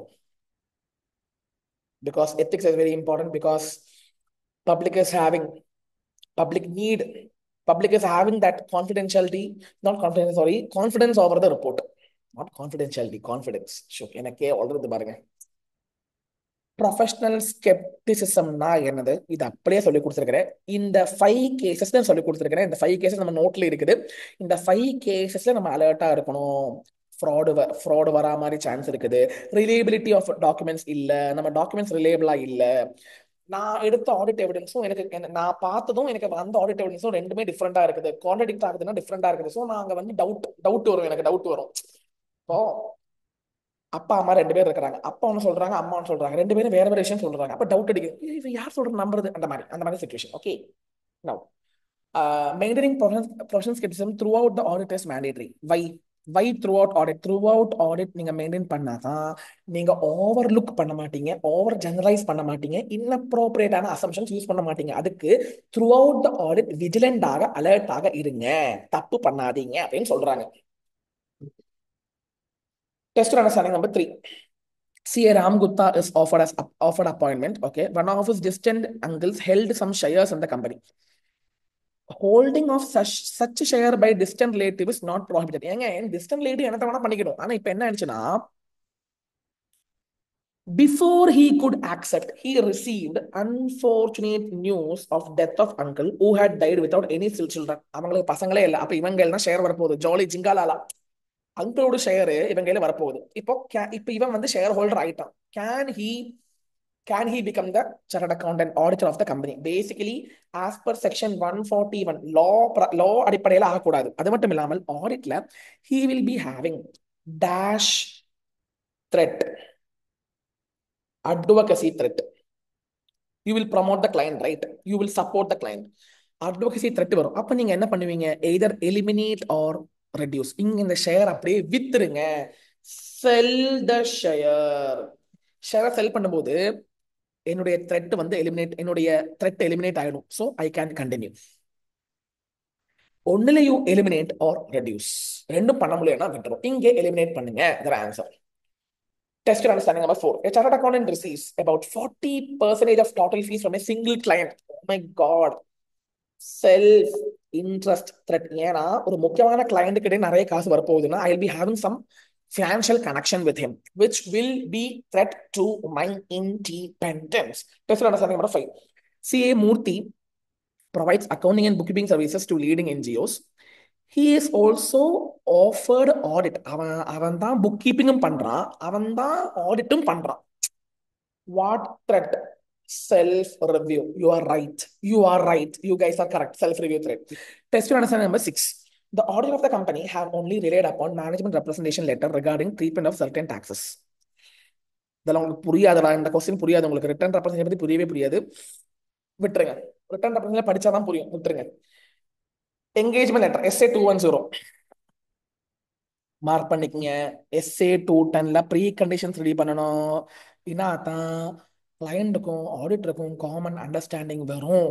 SA 220 சொல்லி கொடுத்துட்டேன், நல்லா மார்க் பண்ணிட்டு போயிட்டே இருங்க. மார்க் பண்ணுங்க, மார்க் பண்ணுங்க. ப்ரீ கண்டிஷன்ஸ்னா என்ன? FRF அக்செப்டபிளா இருக்கணும். மேனேஜ்மெண்ட் நீ தான் FS ரெடி பண்ணணும், நீ தான் இன்டர்னல் கண்ட்ரோல் ரெடி பண்ணணும். நான் கேட்கிற இன்ஃபர்மேஷன் நீ தான் கொடுக்கணும், நான் கேட்கிற அடிஷனல் இன்ஃபர்மேஷன் நீ தான் கொடுக்கணும், நான் கேட்கிற டவுட்ஸ் நீ தான் சால்வ் பண்ணணும். யார் வேணா வருவாங்க, from whom I can obtain evidences. So அவங்களுக்கு எல்லாருக்கும் நீ வந்து டாட்டா கொடுக்கணும். நான் கொடுத்து எஸ்ன்னு சொல்லிட்டானா I will start the work. No சொன்னானா, ப்ரீ கண்டிஷன்ஸ்க்கு நோ சொன்னானா ஐ வில் ரிஜெக்ட். ஏங்க, கண்டென்ட்ஸ் ஆஃப் லெட்டர் சொல்லி கொடுத்துருக்கிறேன், கண்டென்ட்ஸ் ஆஃப் லெட்டர் சொல்லி கொடுத்துருக்கிறேன், contents of letter, contents of letter, contents of letter mark பண்ணுங்க, மார்க் பண்ணுங்க, கண்டென்ட்ஸ் ஆஃப் லெட்டர் மார்க் பண்ணுங்க. So what are the contents? What are the contents of engagement letter? சொல்லி கொடுத்துட்டேன். Scope, objective, preconditions, responsibility, expected form. expected formனா என்ன? நான் எந்த மாதிரி report கொடுக்க போறேன் அதை பத்தின ஒரு விளக்கம் சொல்லி கொடுக்கணும் அவங்களுக்கு. எக்ஸாம்பிள் ஆஃப் என்கேஜ்மெண்ட் லெட்டர் படிக்க தேவையில்லை, ஜஸ்ட் ரீட் பண்ணி வச்சுக்கோங்க, கேட்க மாட்டான். டிராஃப்ட் அண்ட் என்கேஜ்மெண்ட் லெட்டர் கேட்க மாட்டான், ஜஸ்ட் படிச்சு வச்சுக்கோங்க. அப்புறம் ஒரு விஷயம், வெயிட் பண்ணுங்க, வெயிட் பண்ணுங்க. Preconditions are not present, better reject, reject, reject. தா பாருங்க, not accept. லிமிட்டேஷன் பண்றாங்க, ஒர்க் தொடங்கறதுக்கு முன்னாடி லிமிட்டேஷன் பண்றாங்க. இஃப் டிஸ்க்ளைமர் ஒப்பீனியன் கொடுக்குற மாதிரி சிச்சுவேஷன் வரும்போது நீங்க வந்து அக்செப்ட் பண்ணாதீங்க. ஒர்க் ஆரம்பிச்சதுக்கு அப்புறம் மேனேஜ்மெண்ட் வந்து இப்படி பண்ணுங்க அப்படி பண்ணுங்க, ரீசனபிள் அஷூரன்ஸ் வேணாம், லிமிடெட் அஷூரன்ஸ் போறோம்லாம் சொல்லி என்ன தொந்தரவு பண்றாங்கன்னா first understand. There could be many situations. Misunderstanding ஆகலாம், misunderstanding ஆகலாம், circumstance ஆகலாம். So understand the rational basis for such request. Based on that, if required, you amend it. அமெண்ட் பண்ணும்போது நீங்க ரெஃபரன்ஸ் பழைய என்கேஜ்மெண்ட் லெட்டருக்கு நீங்க ரெஃபரன்ஸ் கொடுக்காதீங்க, புதிய என்கேஜ்மெண்ட் லெட்டர் கொடுத்துருங்க. உங்களால அமெண்ட் பண்றதுக்கு உங்களுக்கு பிடிக்கல, மீனிங் ஒரு ஒரு கரெக்டான ரீசன் இல்லைன்னா better withdraw from the engagement. Reject இல்ல, நீங்க வெளியில வந்துருவீங்க, வித்ட்ரா பண்ணுங்க. அங்க reject, A reject, B reject, C withdrawal. Case A reject, case B reject, case B withdraw.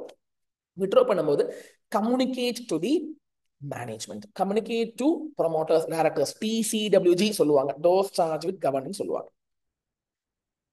Mark பண்ணுங்க, மார்க் பண்ணுங்க, சொன்னதாம சொன்னதாங்க. அப்புறம் ரெக்கரிங் ஆடிட் வரும்போது சும்மா சும்மா ஆடிட் என்கேஜ்மெண்ட் லெட்டர் கொடுக்க தேவையில்லை.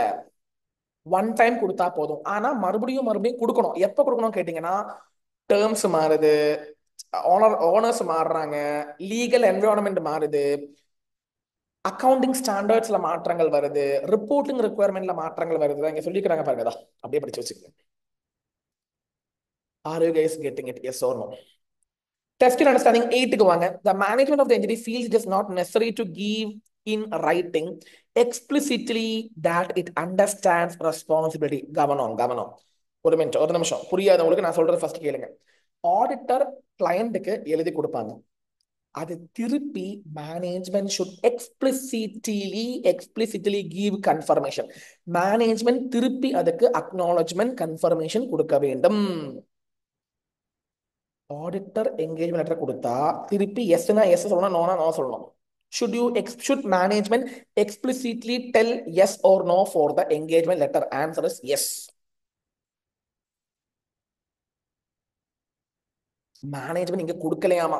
மேனேஜ்மெண்ட் திங்ஸ் தட் அது திருப்பி ரிப்ளை பண்ண தேவையில்லைல்ல, என்கேஜ்மெண்ட் லெட்டர் கொடுத்துட்டாங்கல்ல, இனி திருப்பி கன்ஃபர்மேஷன் அக்னாலஜ்மெண்ட் பண்ண தேவையில்லை. இங்க எழுதி போடுங்க, மேனேஜ்மெண்ட் அக்னாலஜ்மெண்ட் இஸ் மேண்டேட்டரி. எழுதி போடுங்க கீழே, management acknowledgement is mandatory. Management acknowledgement is mandatory for, management acknowledgement is mandatory for, management acknowledgement is mandatory for, management acknowledgement is mandatory for, management acknowledgement is mandatory for, management acknowledgement is mandatory for, is mandatory for the engagement letter given by auditor, for the engagement letter given by auditor. Quality கண்ட்ரோல்னா என்ன சொல்லி கொடுத்துட்டேன், ரொம்ப இன்டெப்தா. 6 elements mark பண்ணுங்க. Leadership, ethics எல்லாம் mark பண்ணுங்க. அப்படியே மார்க் பண்ணுங்க, அப்படியே மார்க் பண்ணுங்க ப்ளீஸ். ரீட் பண்ணா போதும், சிம்பிள் தான், நான் சொல்லி கொடுத்துட்டேன் ஆல்ரெடி. லீடர்ஷிப், ஏன் லீடர்ஷிப் ரொம்ப முக்கியம்? ஏங்க, லீடர்ஷிப் இருக்கணுங்க. எக்ஸ்பீரியன்ஸ் ஆனவங்க லீடரா இருக்கணுங்க. எஸ்கியூசினா மேனேஜிங் பார்ட்னர் தான் லீடர். ஆடிட்னா என்கேஜ்மெண்ட் பார்ட்னர் தான் லீடர். எத்திக்ஸ் ஃபாலோ பண்ணணுங்க, கோட் ஆஃப் எத்திக்ஸ் ஃபாலோ பண்ணணுங்க. அது மட்டும் இல்ல, எத்திக்ஸ் ஃபாலோ பண்ணணுமுங்க. அது மட்டும் இல்லாமல் இண்டிபெண்டன்ஸ் ஃபாலோ பண்ணணுமுங்க. ப்ராப்பரா நீங்க கம்யூனிகேட் பண்ணணுமுங்க. உங்க டீமுக்கு சொல்லி கொடுக்கணுமுங்க. இண்டிபெண்டன்ஸ் பத்தி சொல்லி கொடுக்கணும், பிரீஃப் பண்ணி கொடுக்கணும். சொல்லி கொடுத்துட்டேன், என்னுடைய நோட்டு பார்த்தா போதும். பிரீச் வரும்போது ப்ராப்பர் ஆக்ஷன்ஸ் எடுக்கணும். ஆனுவலி நீங்க வந்து ரிட்டன் கன்ஃபர்மேஷன் டீம் கிட்டே டிக்ளரேஷன் எடுத்து வச்சுக்கோங்க. நான் டீம் கிட்டே எடுத்து வச்சுக்கோங்க. நாங்க டீம், நீங்க எத்திக்ஸ் ஃபாலோ பண்ணிட்டீங்களா? அப்ப அவங்க சொல்லுவாங்க, ஓ பண்ணிட்டோம் சொல்லுவாங்க. எழுதி வாங்குங்க. டிக்ளரேஷன் இயர்லி ஒன்ஸ் வாங்கி வச்சுக்கோங்க. சொன்னதுதான். கிளையண்ட் ஆக்செப்ட் பண்ணும்போது உங்களுக்கு காம்படன்ஸ் இருக்குதா, உங்களுக்கு எத்திக்ஸ் ஃபாலோ பண்ண முடியுதா, கிளையண்ட்டுக்கு இன்டெகிரிட்டி இருக்குதா, எல்லாம் செக் பண்ணுங்க. கிளையண்டோட இன்டெகிரிட்டி நீங்க எப்படி செக் பண்ணுவீங்க? இவ்வளோ விஷயங்கள் நான் சொல்லி கொடுத்துட்டேன். ரெப்யூட்டேஷனை பாருங்க, அவங்களுடைய பிசினஸை பாருங்க, அவங்களுடைய ஆட்டிடியூடு பாருங்க, அவங்களுடைய அவங்க பார்கெயின் பண்றாங்களா இல்லையா பாருங்க, அவங்க வந்து கிரிமினல் ஆக்டிவிட்டீஸ்ல இன்வால்வ் ஆகுறாங்களா இல்லையா பாருங்க. So all these things place a very important role in determining the integrity and honesty of the client. படிச்சு வச்சுக்கோங்க. ரீட் மார்க் பண்ணது நல்லா ரீட் பண்ணிக்கங்க. ஹியூமன் ரிசோர்ஸ் கண்டிப்பா தேவை. ஏன்னா நல்ல ஹியூமன் ரிசோர்ஸ் இருக்கணும், sufficient people should be there, competence இருக்கணும், ரெக்ரூட்மெண்ட் வேணும், ட்ரைனிங் கொடுக்கணும், டெவலப்மெண்ட் கொடுக்கணும், இவாலுவேஷன் பண்ணணும், மானிட்டரிங் பண்ணணும், எல்லாமே பண்ணணும். ஹியூமன் ரிசோர்ஸ் நம்ம இருக்கிற ஸ்டாஃப்க்கு நல்லா நீங்க ப்ரமோஷன் பண்ணணும், ரெக்ரூட்மெண்ட் கொடுக்கணும், காசு கொடுக்கணும், ட்ரைனிங் பண்ணணும். என்கேஜ்மெண்ட் பர்ஃபார்மன்ஸ் அப்படி நீங்க எழுதி வச்சுக்கோங்க. ரெஃபர் நோட், இது அப்படியே படிக்க தேவையில்லை, நோட்ல இருக்கிறது அப்படியே கபகபான்னு படிச்சுக்கங்க, கரெக்டா இருக்கும். நான் இதுல இருந்து ஷார்ட் ஃபார்ம் எடுத்து பண்ணி வச்சிருக்கேன். மானிட்டரிங் மார்க் பண்ணிக்க. மானிட்டரிங்னா என்னது? பீரியாடிக்கல் இன்ஸ்பெக்ஷன் சொல்லி கொடுத்துட்டேன். இவ்வளவு நேரம் படிச்சது எஸ்பிசி ஒன் ஃபேம் பொறுத்த மட்டும். SA 220 ஆடிட் பொறுத்த மட்டும் same. SA 220 is modelled on line of SQC. எங்க எஸ்கியூசியோட பொறுத்து எஸ்கியூசி தான் பெருசு. எஸ்கியூசி பேஸ் பண்ணி தான் SA 220 உருவாயிருக்குது. ஏன்? then only work will be as per professional standard, then only the audit report will be appropriate. What is the objective? நான் சொல்லி கொடுத்துட்டேன். ஏன் குவாலிட்டி கண்ட்ரோல் தேவை? குவாலிட்டி கண்ட்ரோல் இருந்தா தான் நான் பண்ற வேலை கரெக்டா இருக்கும், நான் பண்ற வேலை ப்ரொஃபஷனல் ஸ்டாண்டர்ட்ஸ் அடிப்படையில் இருக்கும், நான் கொடுக்குற ரிப்போர்ட் கரெக்டா இருக்கும். லீடர்ஷிப், இந்த 3 விஷயம் நான் சொல்லி கொடுத்துட்டேன். Without fear they have to rice there concerns. அவங்களுடைய டிஃபிகல்டிஸை நீங்க வந்து சால்வ் பண்ணி கொடுக்கணும். அதுக்கு ப்ராப்பரான லீடர் தேவை. then only they will do work properly as per professional standards. ethical requirements. threat to independence இருக்குதா இல்லையா பார்க்கணும். அந்த threat to independence எலிமினேட் பண்றீங்களா இல்லையா பார்க்கணும். so you have to govern the ethical requirements including independence. accepting client same சொன்னதான். competency, competency, significant matters, consideration of resources, integrity of the client. இப்பதான் சொன்னேன், பாயிண்ட் சொன்னேன். you have to assign the work to the team, coordination வேணும். engagement performance, refer note, அப்படியே note படிச்சுங்க. சொன்னதே தான். Listed கம்பெனியா இருந்தா EQCR வேணும். EQCR ரிவ்யூ பண்ணாம நீங்க ஆடிட் ரிப்போர்ட் கொடுக்க கூடாது. சொன்னதான் படிச்சு வச்சுக்கோங்க. டிஃபரன்ஸ் ஆஃப் ஒப்பீனியன் வரும்போது ஃபேமோட பாலிசி என்னதோ அதை பார்த்து நீங்க சால்வ் பண்ணுங்க. யாருக்கும் டிஃபரன்ஸ் ஆஃப் ஒப்பீனியன், எனக்கும் EQCR-க்கும். Next, what are the things to be documented? அப்படியே நம்ம நோட்ல கொடுத்துருக்கேன், எதை டாக்குமெண்ட் பண்ண வேண்டும். compliance of ethics, compliance of independence regarding accepting and continuing client, and results of consultations made. The test understanding number 9 and 10. ஒரு கேஸ் ஸ்டடி இருக்கு, நீங்க செல்ஃபா பண்ணா ரொம்ப நல்லா இருக்கும். Test understanding number 9.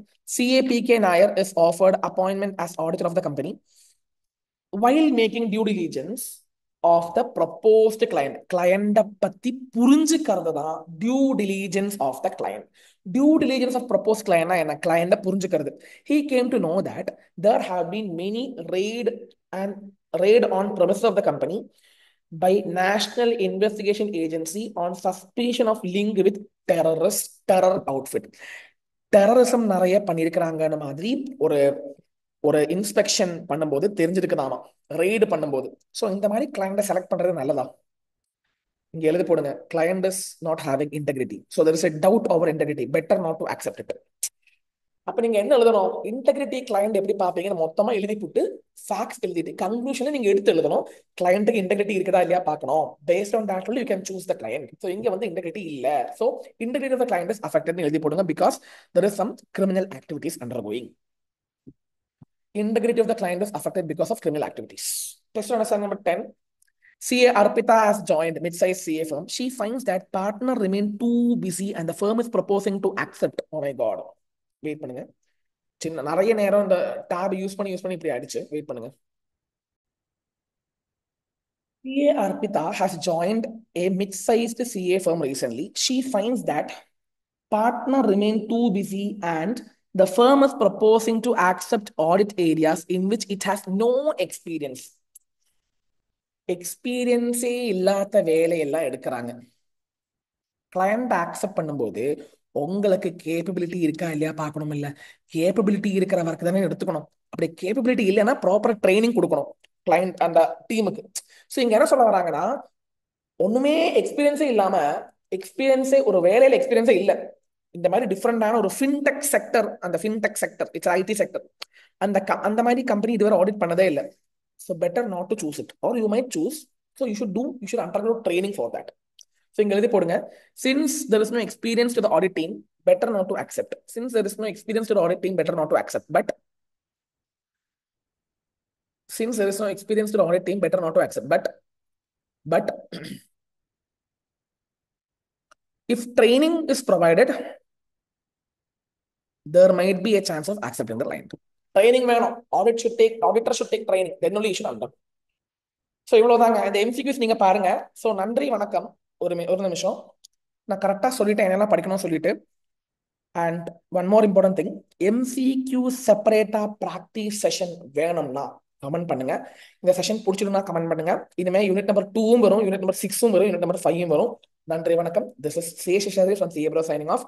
Case study MCQs நான் செப்பரேட்டா ஒரு வீடியோ பண்றதுக்கு பிளான் இருக்கு. நீங்க சொல்லுங்க, உங்களுடைய கருத்துக்களை சொல்லுங்க. நன்றி, வணக்கம். தேங்க்யூ.